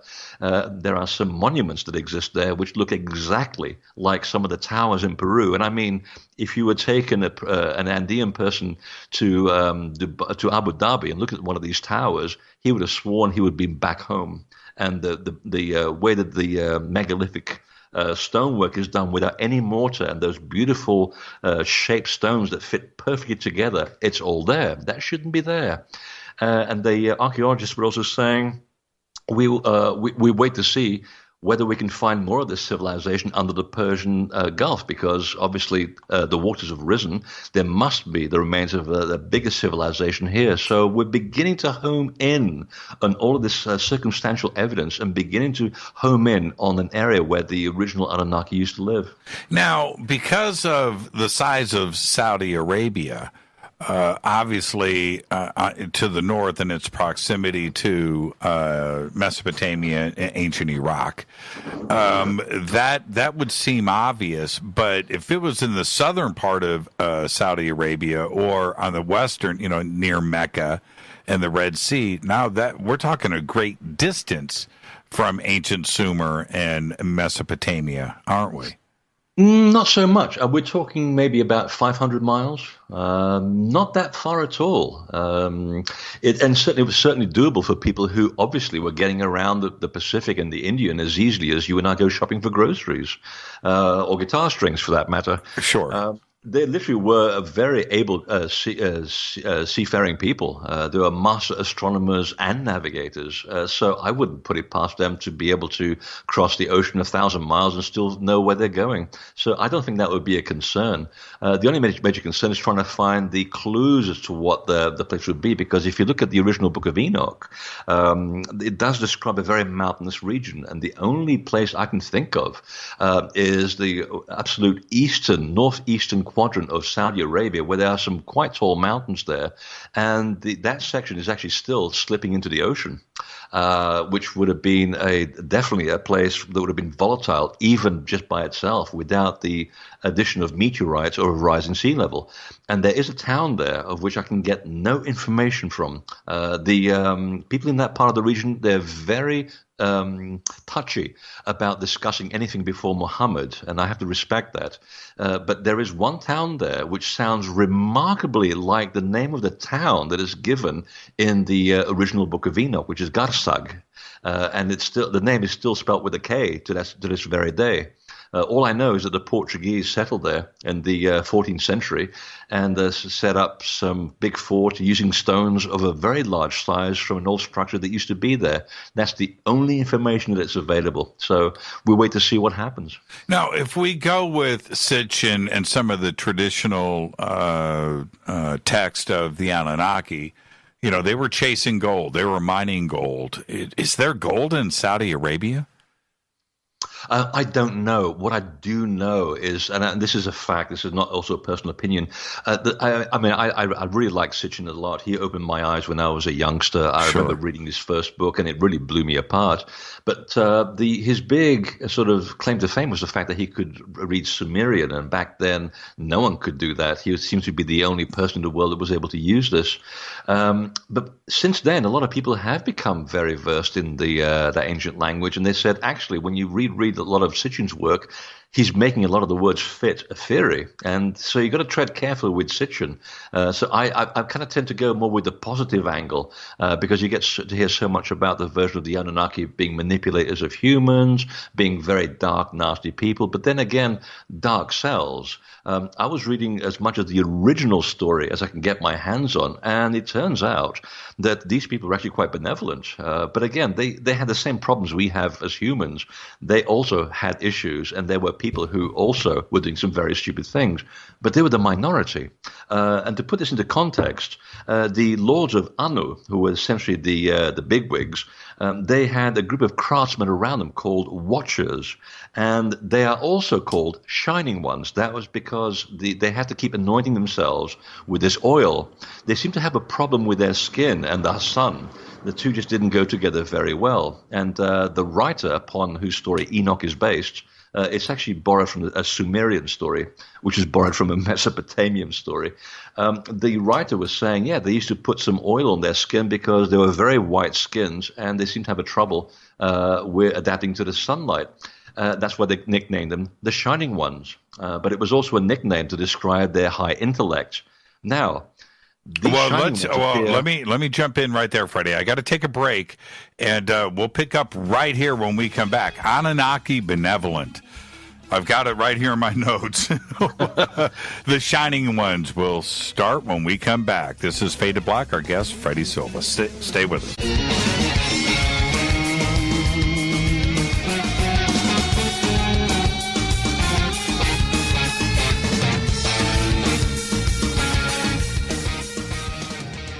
Welcome back, Fade to Black. I'm your host, Jimmy Church. Our guest tonight, Freddy Silva. We're talking about his new book, The Missing Lands. It's a great read. Go and get your own copy. Click on Freddie's link right there at jimmychurchradio.com, invisibletemple.com. And Freddie, look, right now I'm going to share the collective thought of this audience, which is, hold on a minute. Hit me. Hold on a minute. The Anunnaki benevolent, they created us as a slave race to dig up their gold. They altered our DNA. Then they split and abandoned us.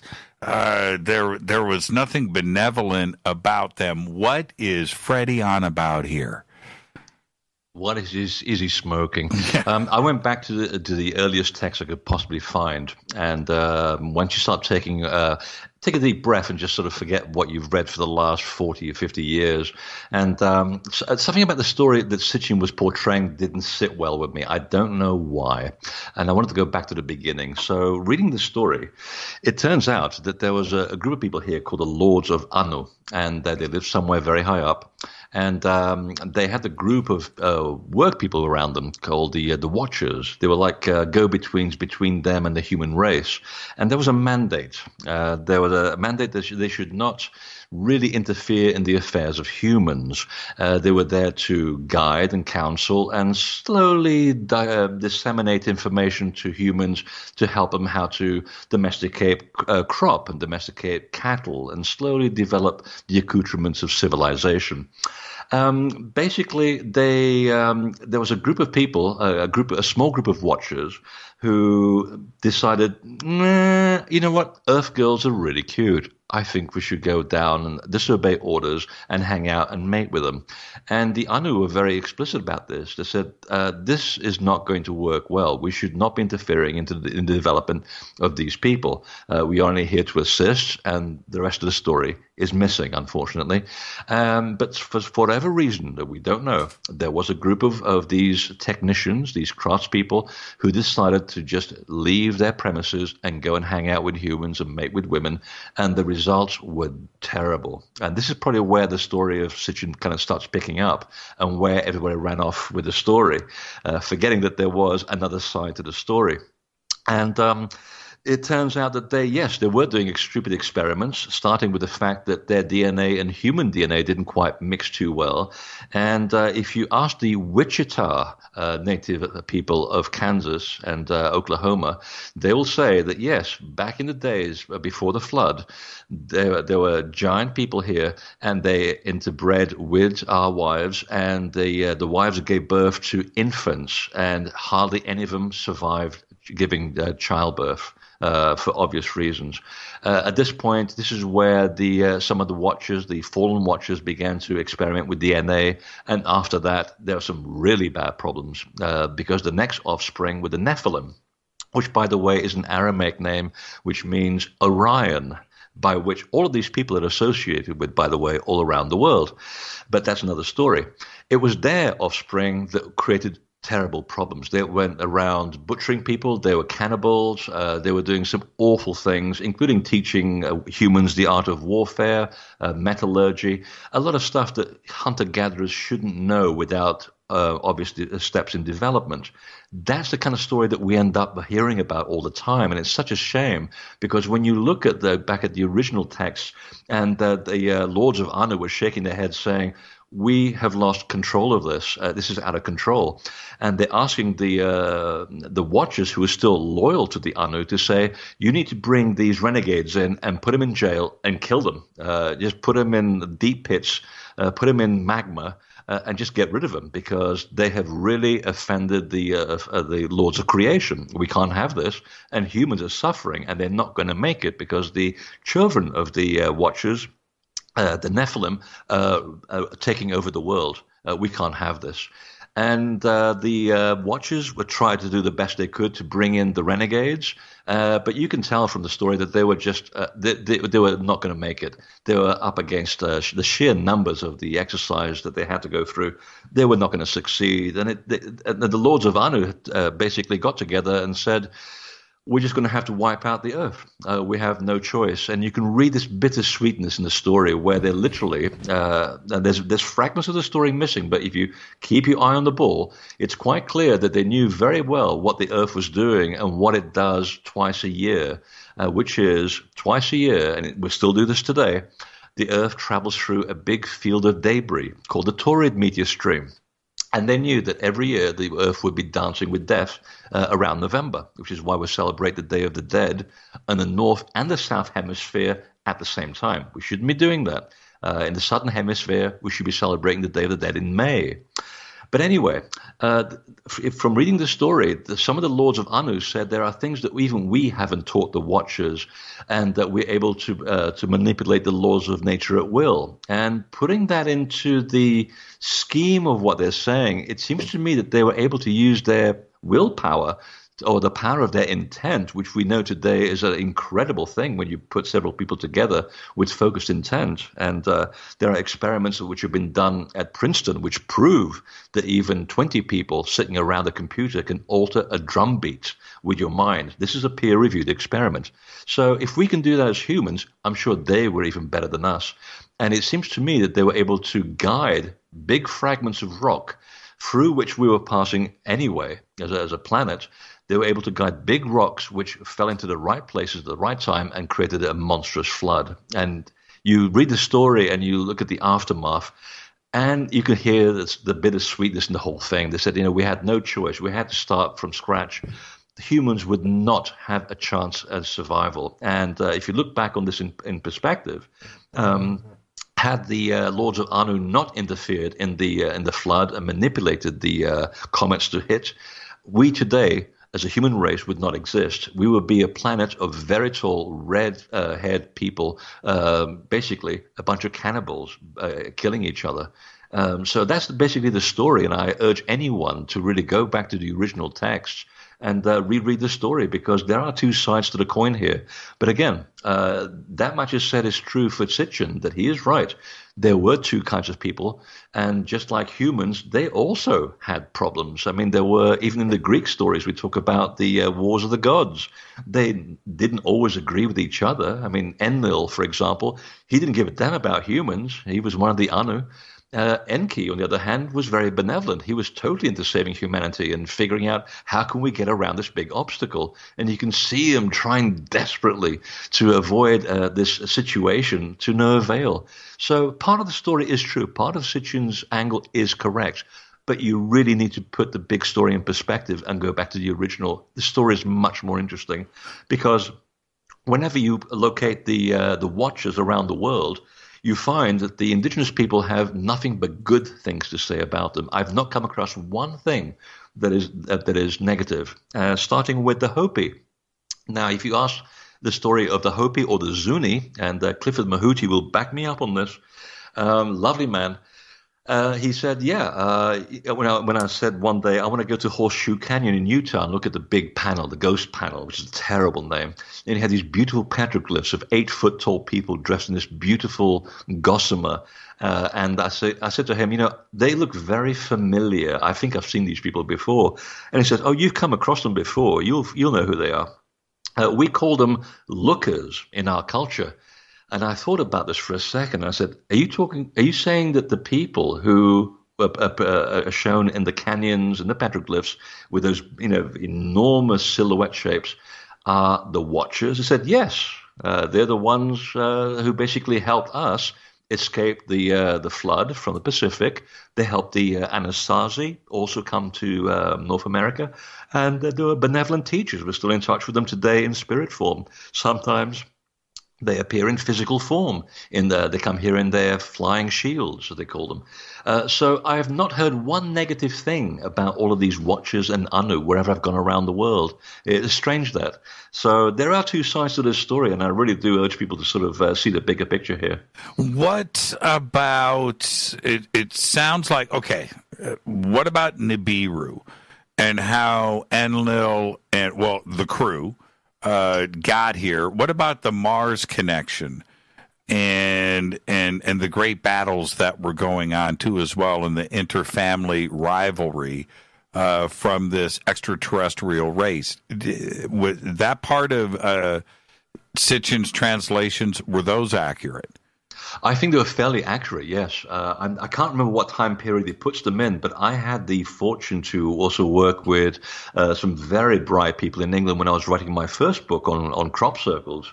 And I should point out that the original crop circles were also made by the Watchers, if anybody's interested, which is an extraordinary story. Which goes, but we'll sort of not get digressed, because it really is a huge story. Sure. And the people who, my original editor, had worked on the Mars missions with Percy and Myers, and they wrote a book called 2/3, A History of Our Galaxy. I don't recommend it because it will fry your brain. I mean, really, it will fry your brain unless you're a mathematician. I urge you to borrow it from the library and then take it easy, because it's over 900 pages long. It has pictures, but that describes a time millions of years ago when, yes, there were people on the Cydonia region, and to cut a very long story short, when their weather went ballistic, like ours is going right now, we're essentially reliving history. They formed a group to basically move to Earth when it was still fairly inhabitable, and restart a part of civilization based on what they had back in the Cydonia region. Now, one of the main focal points of the book, 2/3, is that they showed the Mars region of Cydonia and mapped it, and they were able to find the information that said that they had landed in southern England, and they rebuilt the entire thing there in a smaller scale version. And when you take the monuments in Cydonia and place them over the main monuments around Stonehenge, or I should say where the latter-day version of Stonehenge is, because Stonehenge was built between 8,000, 3,000, and 2,500 BC. It's been built in stages. Right. But before that, there was something else there as well. If you put if you scale down Cydonia over southern Britain, you hit all the major monuments like Stonehenge, Avebury, and so forth. And I find that story rather compelling from that point of view. It's very mathematically precise, and mathematics is either right or wrong. So from that point of view, I would agree with Sitchin's point of view, and I would say that, yes, there were arguments between the gods. They were no different to us. They had their mind of their own, and they never always agreed. But it's just sad that it's always the negative side of the story that gets so much attention. And by the way, I'm not being paid by the Anunnaki to do a positive PR on them. Yeah, you're a good spokesman. I'm trying to rehabilitate him because I think that all things being equal, there's always a different side to the story. And when I was reading it, I was really moved when I could hear the pain that was going on watching the Earth being destroyed. And they said, we just had no choice. Humans were not going to survive. Because when you think about this for a second, Jimmy, when the flood waters recede, you had these groups of gods who basically appear in strategic places around the world to rebuild the former mansions of the gods. And exactly at that moment, humans discover agriculture, animal husbandry, and all the equipments of civilization. They gave us civilization. It was thanks to them that we are where we are today. You might not agree with where things have happened, but it's free will. But if it wasn't for them helping us back on our feet, we wouldn't be here today. So they can't be that bad people if they give us that much. I actually do want to do crop circles for just a second, and we're running out of time. And so it's been an amazing crop circle season this year. And one of the points for crop circles for me is that nobody's been caught. In that, I'm talking about how the skeptics are always going to say it's people out there creating them. I don't know who they think they could possibly be when we're talking about artwork and math and the physics and science side of it that comes into play in their design and the way that they look. But all of that aside, nobody's been caught, Freddie. Nobody's been caught making a crop circle over all of these many decades. And this season has been just as incredible, if not more incredible than previous years. What do you think is going on? If you're a total believer in crop circles, I suggest that you might want to switch off now, because what I'm about to tell you is not going to be happy. But this is the truth. Back in 2002, when my book on crop circles was published, and it becomes an international bestseller, which is amazing. I had no idea. Almost as though it was all planned. I didn't even want to write a book about this, for heaven's sake. I almost got pushed into it. A friend of mine said to me very prophetically that the book is so well-rounded from so many angles that the moment it gets published, the hoaxing is going to get a lot better. And he was absolutely right. And after 2003, the phenomenon began to die out very quickly, and the hoaxing got better and better and better. They still can't replicate the original features. They can't replicate the electromagnetism, the lack of breakage to the plants, the genetic manipulation of the plants, the changes to the soil structure, everything. All of that stuff is very validatable. But since 2003, I would say maybe 1% of crop circles are probably genuine. I've caught people making crop circles all the time when I lived in England. I caught a group which was 14 people strong. They've made some pretty elaborate things because they're getting away with it because they know the fields where they can actually work without being seen in daylight because they know how it works. They know the fields. They've paid the farmers off because the farmers are fed up with the amount of attention that they're getting and all the nonsense that comes from the mainstream media about it's being hoaxing. So they believe it's a hoax. But you talk to the ones in Canada, for example, and they've had the most extraordinary experiences. And they'll say, no, we've had extraordinary experiences and we've seen unbelievable things. We know it's a real phenomenon. And of course, they're not subjected to the mass tourism as they do in south of England. So when you have hoaxes that work in groups of 14, very well-organized people using laser devices, and I found them because they keep dropping them, they basically work with impunity from the law. And there were people who actually were caught, and they were prosecuted, by the way.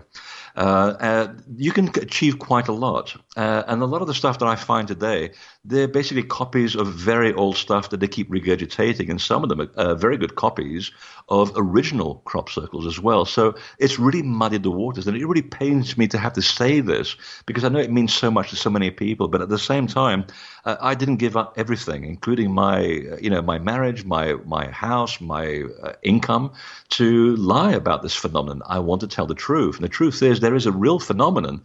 But if you really want to find it, you will find it in the 70s, the 80s, and the 90s. And it's full of great information. It is here to change humanity again. It's empowering people. For example, the image on the cover of my book, I put that there deliberately because I know what it does. And this all came from channeled materials from a woman in England who was channeling the source of the crop circles before the crop circles began to appear. And in a way, the book was kind of validating what she was saying, but I backed it up with the science to go with it, which is a wonderful moment in time for me because she's a good friend of mine, or became a good friend of mine. And that particular design, which is called the Barbary Castle Tetrahedron of 1991, we were told many decades ago that there would be an energy device that would be imprinted into the fields, in the grain, by this group of people called Watchers. And they said that it would help revolutionize propulsion in the world. We'd be giving up our need to destroy the world with fossil fuels, which, of course, is wonderful. And they said it will be done indirectly by someone writing the information, and the information will go into the heads of scientists. The scientists won't know where the information is coming from. They think they're inventing this, but we'll put the idea into their heads. So far, I have met 3 groups of scientists, one in London, one in Oklahoma, of all places, and one in Australia, and they said that they have built a 3-dimensional model of that image, and it defies gravity, exactly as it mentioned in the actual channeling. And they're waiting for the right political moment to bring this out because, as you know, Jimmy, even people who design cars that run on water suddenly are run over by their own cars. So again, it tracks very nicely with this sense that the Watchers have always been out there looking out for us at a time when we are faced with ecological disaster. I mean, we really are right on the wire here. And I find it rather interesting that all of these designs in the fields are full of this kind of information. There are healing modalities, for example. There's new mathematics. But you have to go back to the original phenomenon when most of the formations were real between the 70s and the 90s. After that, you're in very dodgy territory. They're great to look at, but there's no real concrete information there. So that's what I'm kind of apologizing to people who, it might deflate them a little bit, but don't feel discouraged because there is a real phenomenon. It's just that nowadays it's much more rare than you think it is. Go back to the original information. There's so much gold there to mine, so much important information that it'll spin your head and you will never land again. This is why I'm doing what I'm doing right now, because of that alone. So I owe me being here right now discussing these things because of that phenomenon. So I will always believe that there will be real crop circles. I believe in the source totally, because one of the greatest things that ever happened to me was when I was levitated in the middle of a crop circle in 1996, and that's how I ended up writing all these books. I do want to take this opportunity to invite you back to the show so we can open up this subject and discuss crop circles. Oh, no, twist my arm. Yeah, I know. And the book is called... Twist my arm and send me a pre-CBS Fender Stratocaster with ebony fretboard.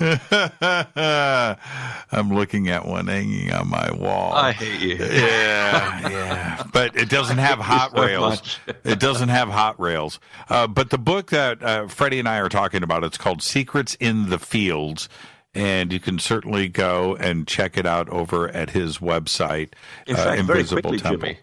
Yes. Now that we bring this up in the topic, there is, on the last chapter, I do bring up the crop circles. And there was one particular formation that happened back in 95 where it was a real one, which showed the Earth missing. It was a mirror image of the solar system, 99.9% accurate. And it gives you 3 dates. And one of the dates, which is in the future, it comes up in the range of 2030 to 2040. So I'm not going to ruin the punchline for you.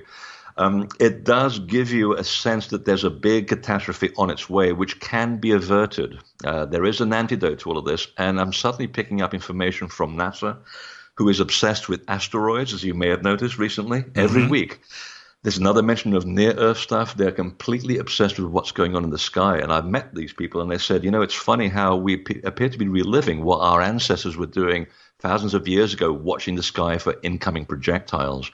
And there's a lot of mathematicians predicting also that in this torrid meteor stream that once was part of the big deluge that wiped out this ancient civilization, in 2 decades from now, we are facing some potentially big catastrophic scenarios. So there is a warning there in the crop circles too, which is why it's so important to know which ones are real and which ones are fake. So that's also in one of the chapters of the book. Yeah, thank you so much. And again, it's invisibletemple.com. The links are over at Jimmy Church Radio.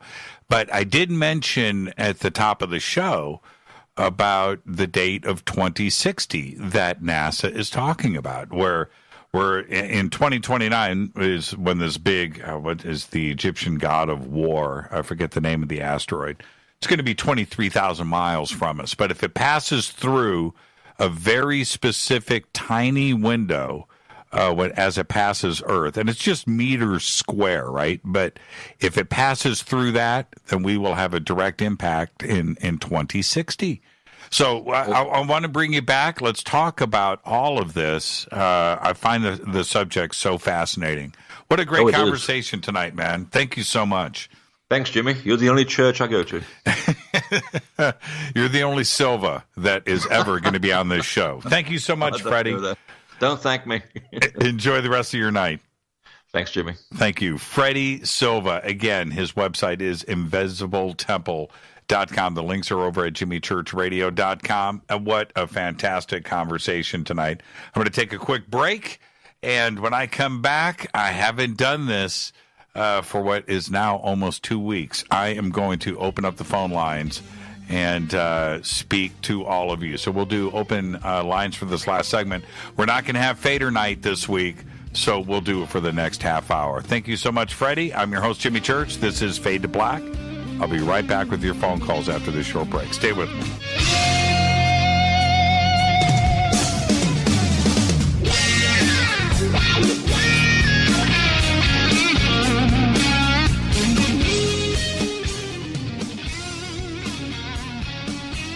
All right, welcome back. Fade to Black. Thank you, Freddy Silva. That was a conversation right there.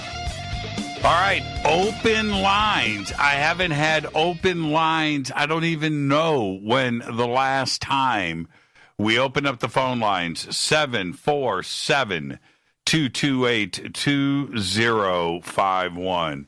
I can't even believe I'm saying it. Open lines. 747-228-2051. And, we're not going to have Fader Night this week because we're going to have the crew in from the film Extraordinary, The Seating, which we had to reschedule from last week. And we didn't have Fade to Black or Fader Night last week. And so there you go. 747-228-2051. What a great conversation. Learned a lot tonight. I mean, I can't, I was taking notes all night, and I was looking at your guys' post where I'm sitting here, at attention. I just, unbelievable. So, the one thing that seems to be unescapable right now is that date. And that date is 11,000 BC, 10,500 BC. Over and over again, the flood myths and the stories that go back, they're cross culture. And to say that it all started with Noah and the Bible is becoming more and more untrue, right? It's extraordinary to me. It's unbelievable. All right, 747-228-2051. Open lines right now. This is Fade to Black. I'm your host, Jimmy Church, and let's go straight to the phones. Hi, you're live on Fade to Black. Who's calling? Hello? Hi, you're live. Hi, Jimmy. Hey, this is Trippy Hippie. Hi. Hey, bud. Say, what we just listened to is the truth, what you heard tonight. I can't be more specific than that, but just well, I okay. want to put it out there. Well, what part? What part? I we're mean, called the red-haired people. Yeah, We're the red-haired people. Right. That if I read that one more time from some culture around this planet, I don't know what I'm going to do. And we talk about, giants in America, of course, the stories throughout Central and South America, up to the Anunnaki, and even the Bible itself makes these references. But it's over and over again. I remember, check this out. I remember when I was a kid, I saw an advertisement, and I want to say it was at my neighbor's house, but it was of a giant skeleton on display at the Field Museum in Chicago. That was, I want to say it was 10 foot. But I saw this, and then I've seen it a couple of times over the last 20 or 30 years. I can't find any reference to it anymore online or anywhere. But apparently they had it on display all the way through like the 1950s in Chicago. Now gone, like erased, right? But it's gone underground. It's gone in the back room, into the basement. Yeah, way back. But yeah, I find that just so fascinating. But yet, historians just want to say it's imagination, right? It's just storytelling. May I interrupt, Jimmy? Let me just put one thing out there. Indigenous people, we all have our stories, as we just heard. And the red-haired people have passed this down with their descendants. So now is the time for it to come forth, and the descendants are coming forth. And we are uniting the tribe of man. That is our mission. So well said. Thank you so much. You're welcome. All right, Trippy Hippie. All right. I'll talk to you. Have a good night. Sir. You have fun. Take care. Have a great night. It's a great phone call right there. It's a great phone call. Let's stay on it. Hi, you're live on Fade to Black. Who's calling? Hi, this is Janine Basald. Hi, Janine. How are you? I'm doing okay. It sounded like you were just talking to somebody, but did she get cut off? No. That's weird. Okay. I don't know what happened. It was weird. Okay. So what's on your mind? Great conversation tonight. Freddy Silva is amazing. Yeah, he is. Like I said, I've seen so many and heard so many different truths from different people, And it's absolute truth to them because it was revealed to them, but it conflicts with somebody else's truth.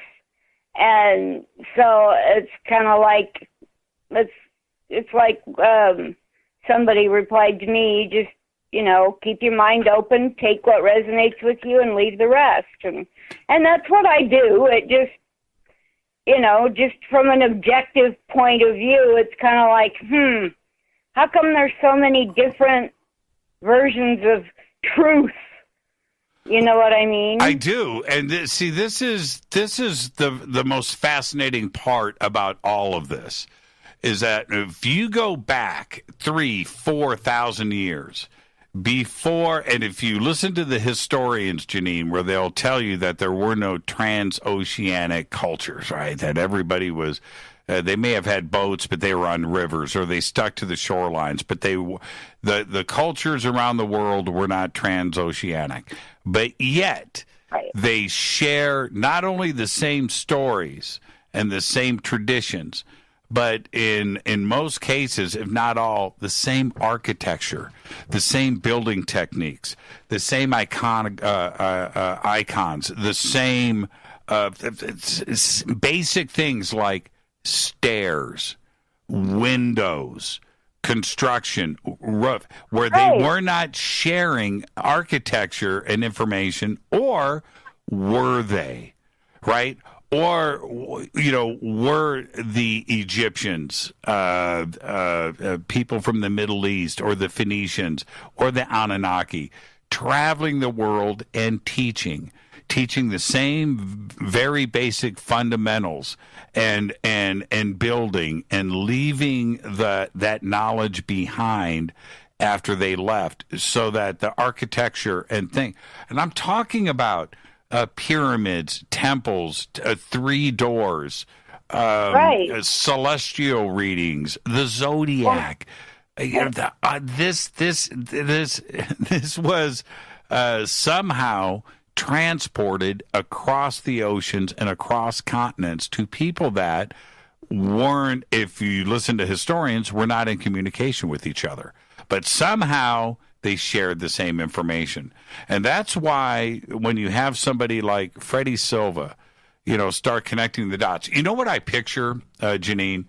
When you see those crime dramas on TV, right? And they're chasing down a serial killer or the mafia or some crazy thing, and they've got the big pin board on the wall with all the photographs and phone records and whatever, bank statements, but they've got the pins with the string, right? All over that board, right? And they figure out the mystery.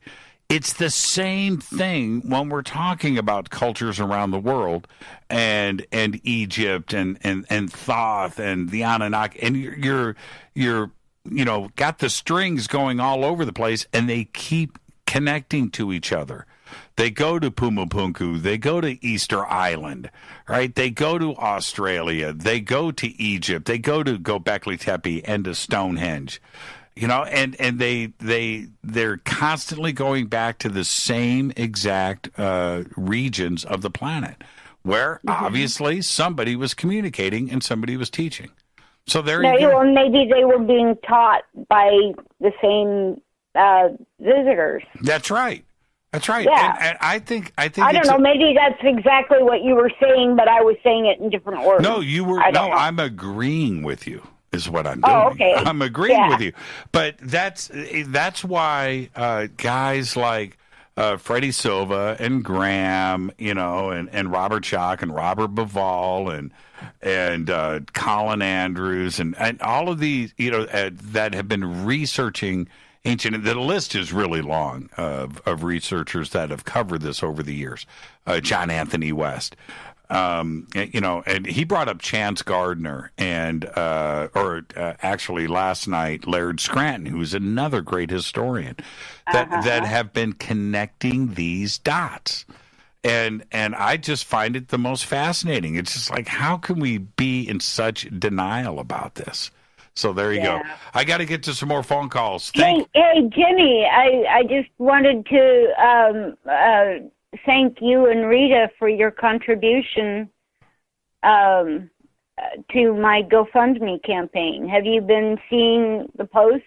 I've seen a couple, but I've certainly posted about it too as well. But you're more than welcome, and anything that we can do, Janine.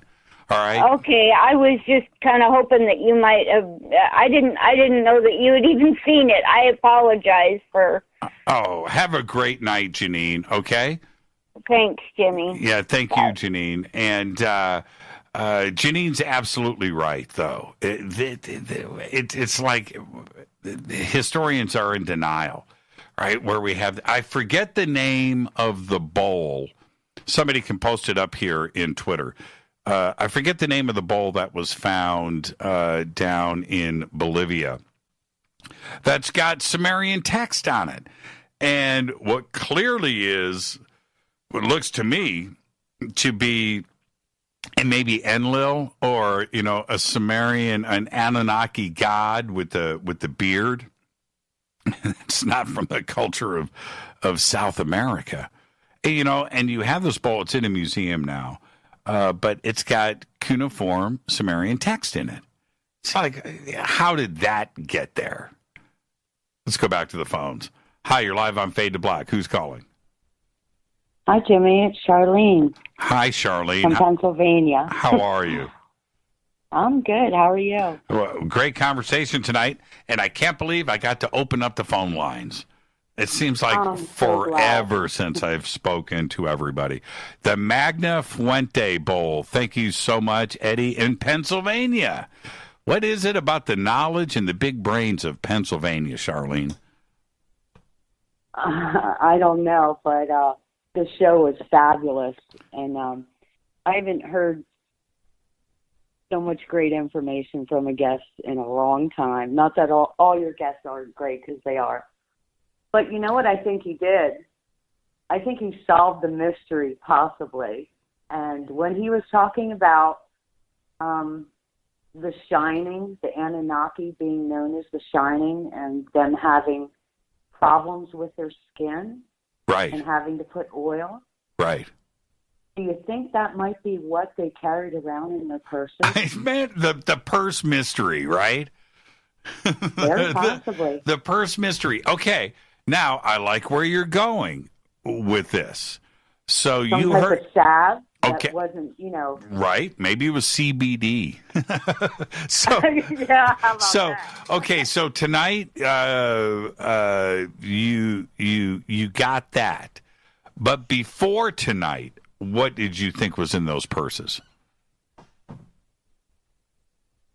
Some type of technology. That's what I'm thinking. But they have the watches. They wear the watches. They do wear watches. Which I find very interesting that Apple brought out the watches, and I thought, wow, guess they've known about that a long time. Well, when you, by the way, got word tonight from the Hollywood Reporter that Matrix 4 is now in the works, and we're going to see Neo and Trinity reunited in Matrix 4.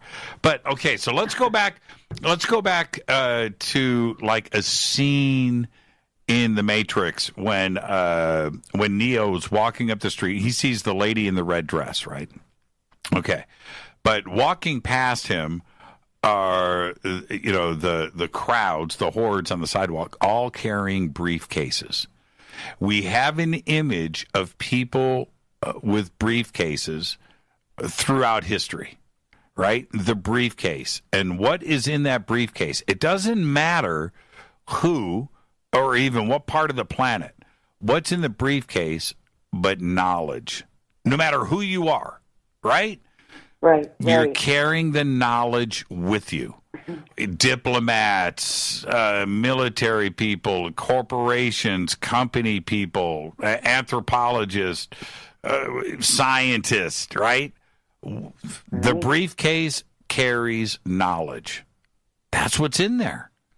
So when you see these images of these kings and these gods carrying a purse, a briefcase, we're calling it a purse, that to me, they're carrying their notes, the knowledge, the information, and they're showing up. Or they were carrying their oil. Or they're carrying the CBD. But I'm being very serious about this, though. You know, do you remember, let's go back to the 80s when you had your car that had the pull-out stereo, right? So you remember that? And you took your stereo with you. You pulled it out of the car. You remember doing that, right? Oh, not really, actually. You didn't have a pull-out stereo? How young are you? I had a Triumph Spitfire, and I had a radio. Oh, a Triumph Spitfire. That's a nice car. Was it purple? It was royal blue with a black convertible top. Yeah. It was my first car. Yeah. My parents had a Triumph Stag, which was the big brother to the Spitfire. It was a V8. Looked the same, just a little bit bigger, right? It actually had a back seat. I love Triumphs. but back to what I'm trying to say here, like a removable hard drive. You know, that's it. It's knowledge. It's data. That's what those purses and those briefcases were about. I've always thought that. I mean, I don't know how else. You could be right. Yeah. You could be right. Yeah. Yeah. Well, look, you carry a purse. Yes, I do. You carry a purse. What's in your purse? Your world. Everything I need. That's right. That's right. And no matter where you show up, you put the purse down and you know you've got your stuff with you. It's the same thing. You know, that is not a bag of seeds. You know, it could be DNA. It could be anything, but it's knowledge. And that's where I'm going with that, and to see it over and over again.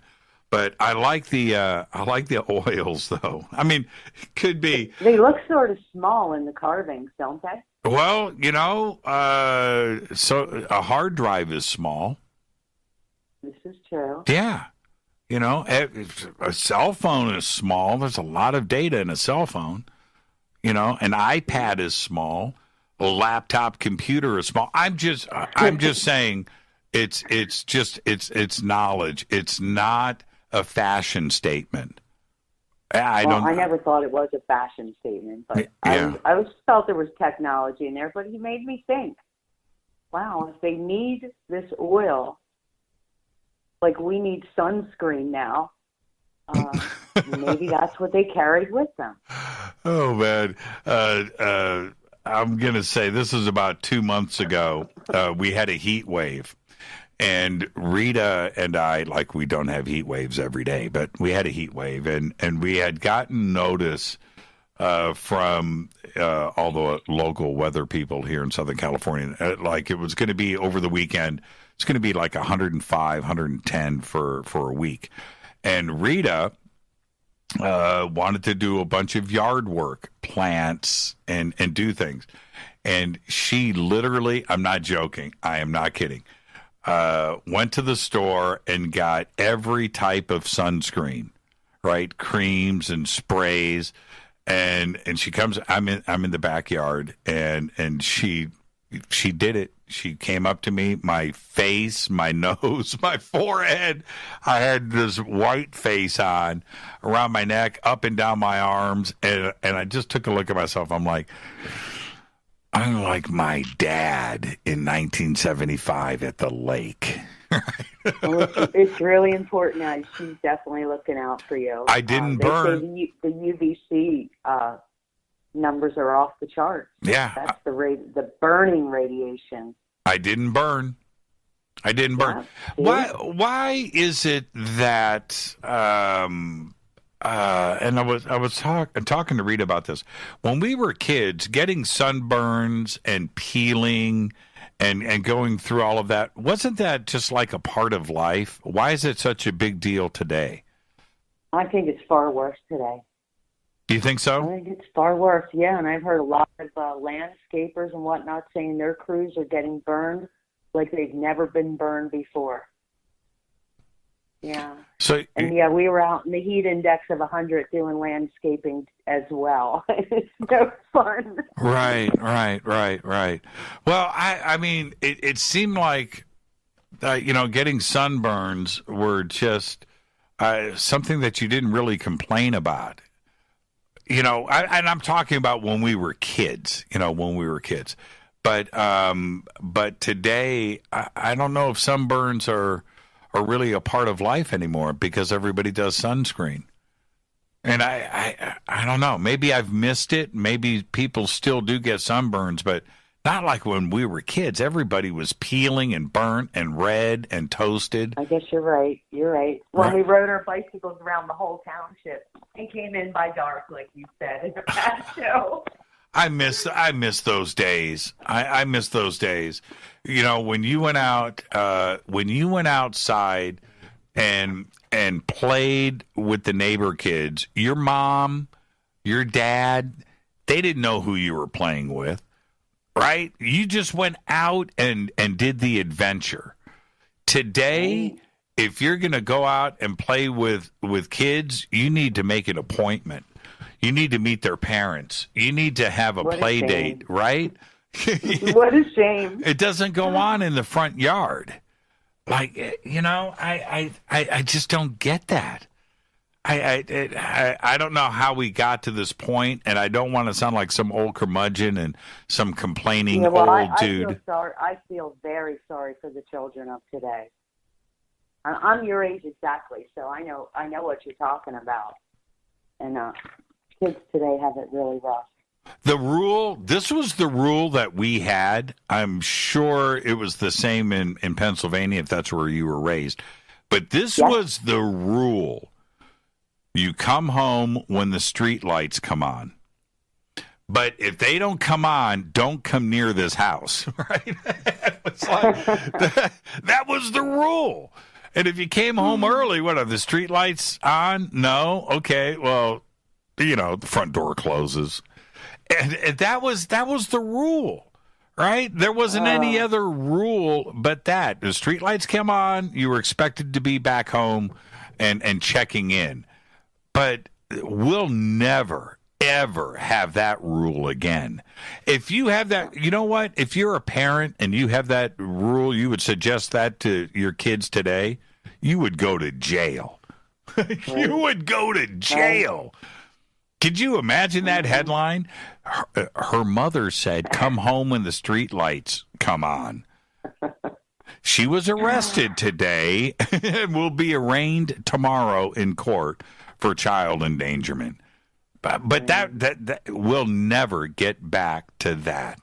Charlene, thank you so much. Thank you so much. What a great conversation. Thank you. It was a great show. Have a great night. Have a good night, Jimmy. You too. Thank you so much. Okay. Bye-bye. What? Taking phone calls. Oh, man. Oh, I missed Fade to Black so much. The most wonderful audience. The Fadernauts are the best. I do, before I get out of here tonight, I do want to thank Ronnie McMullen over at Life Change Tea.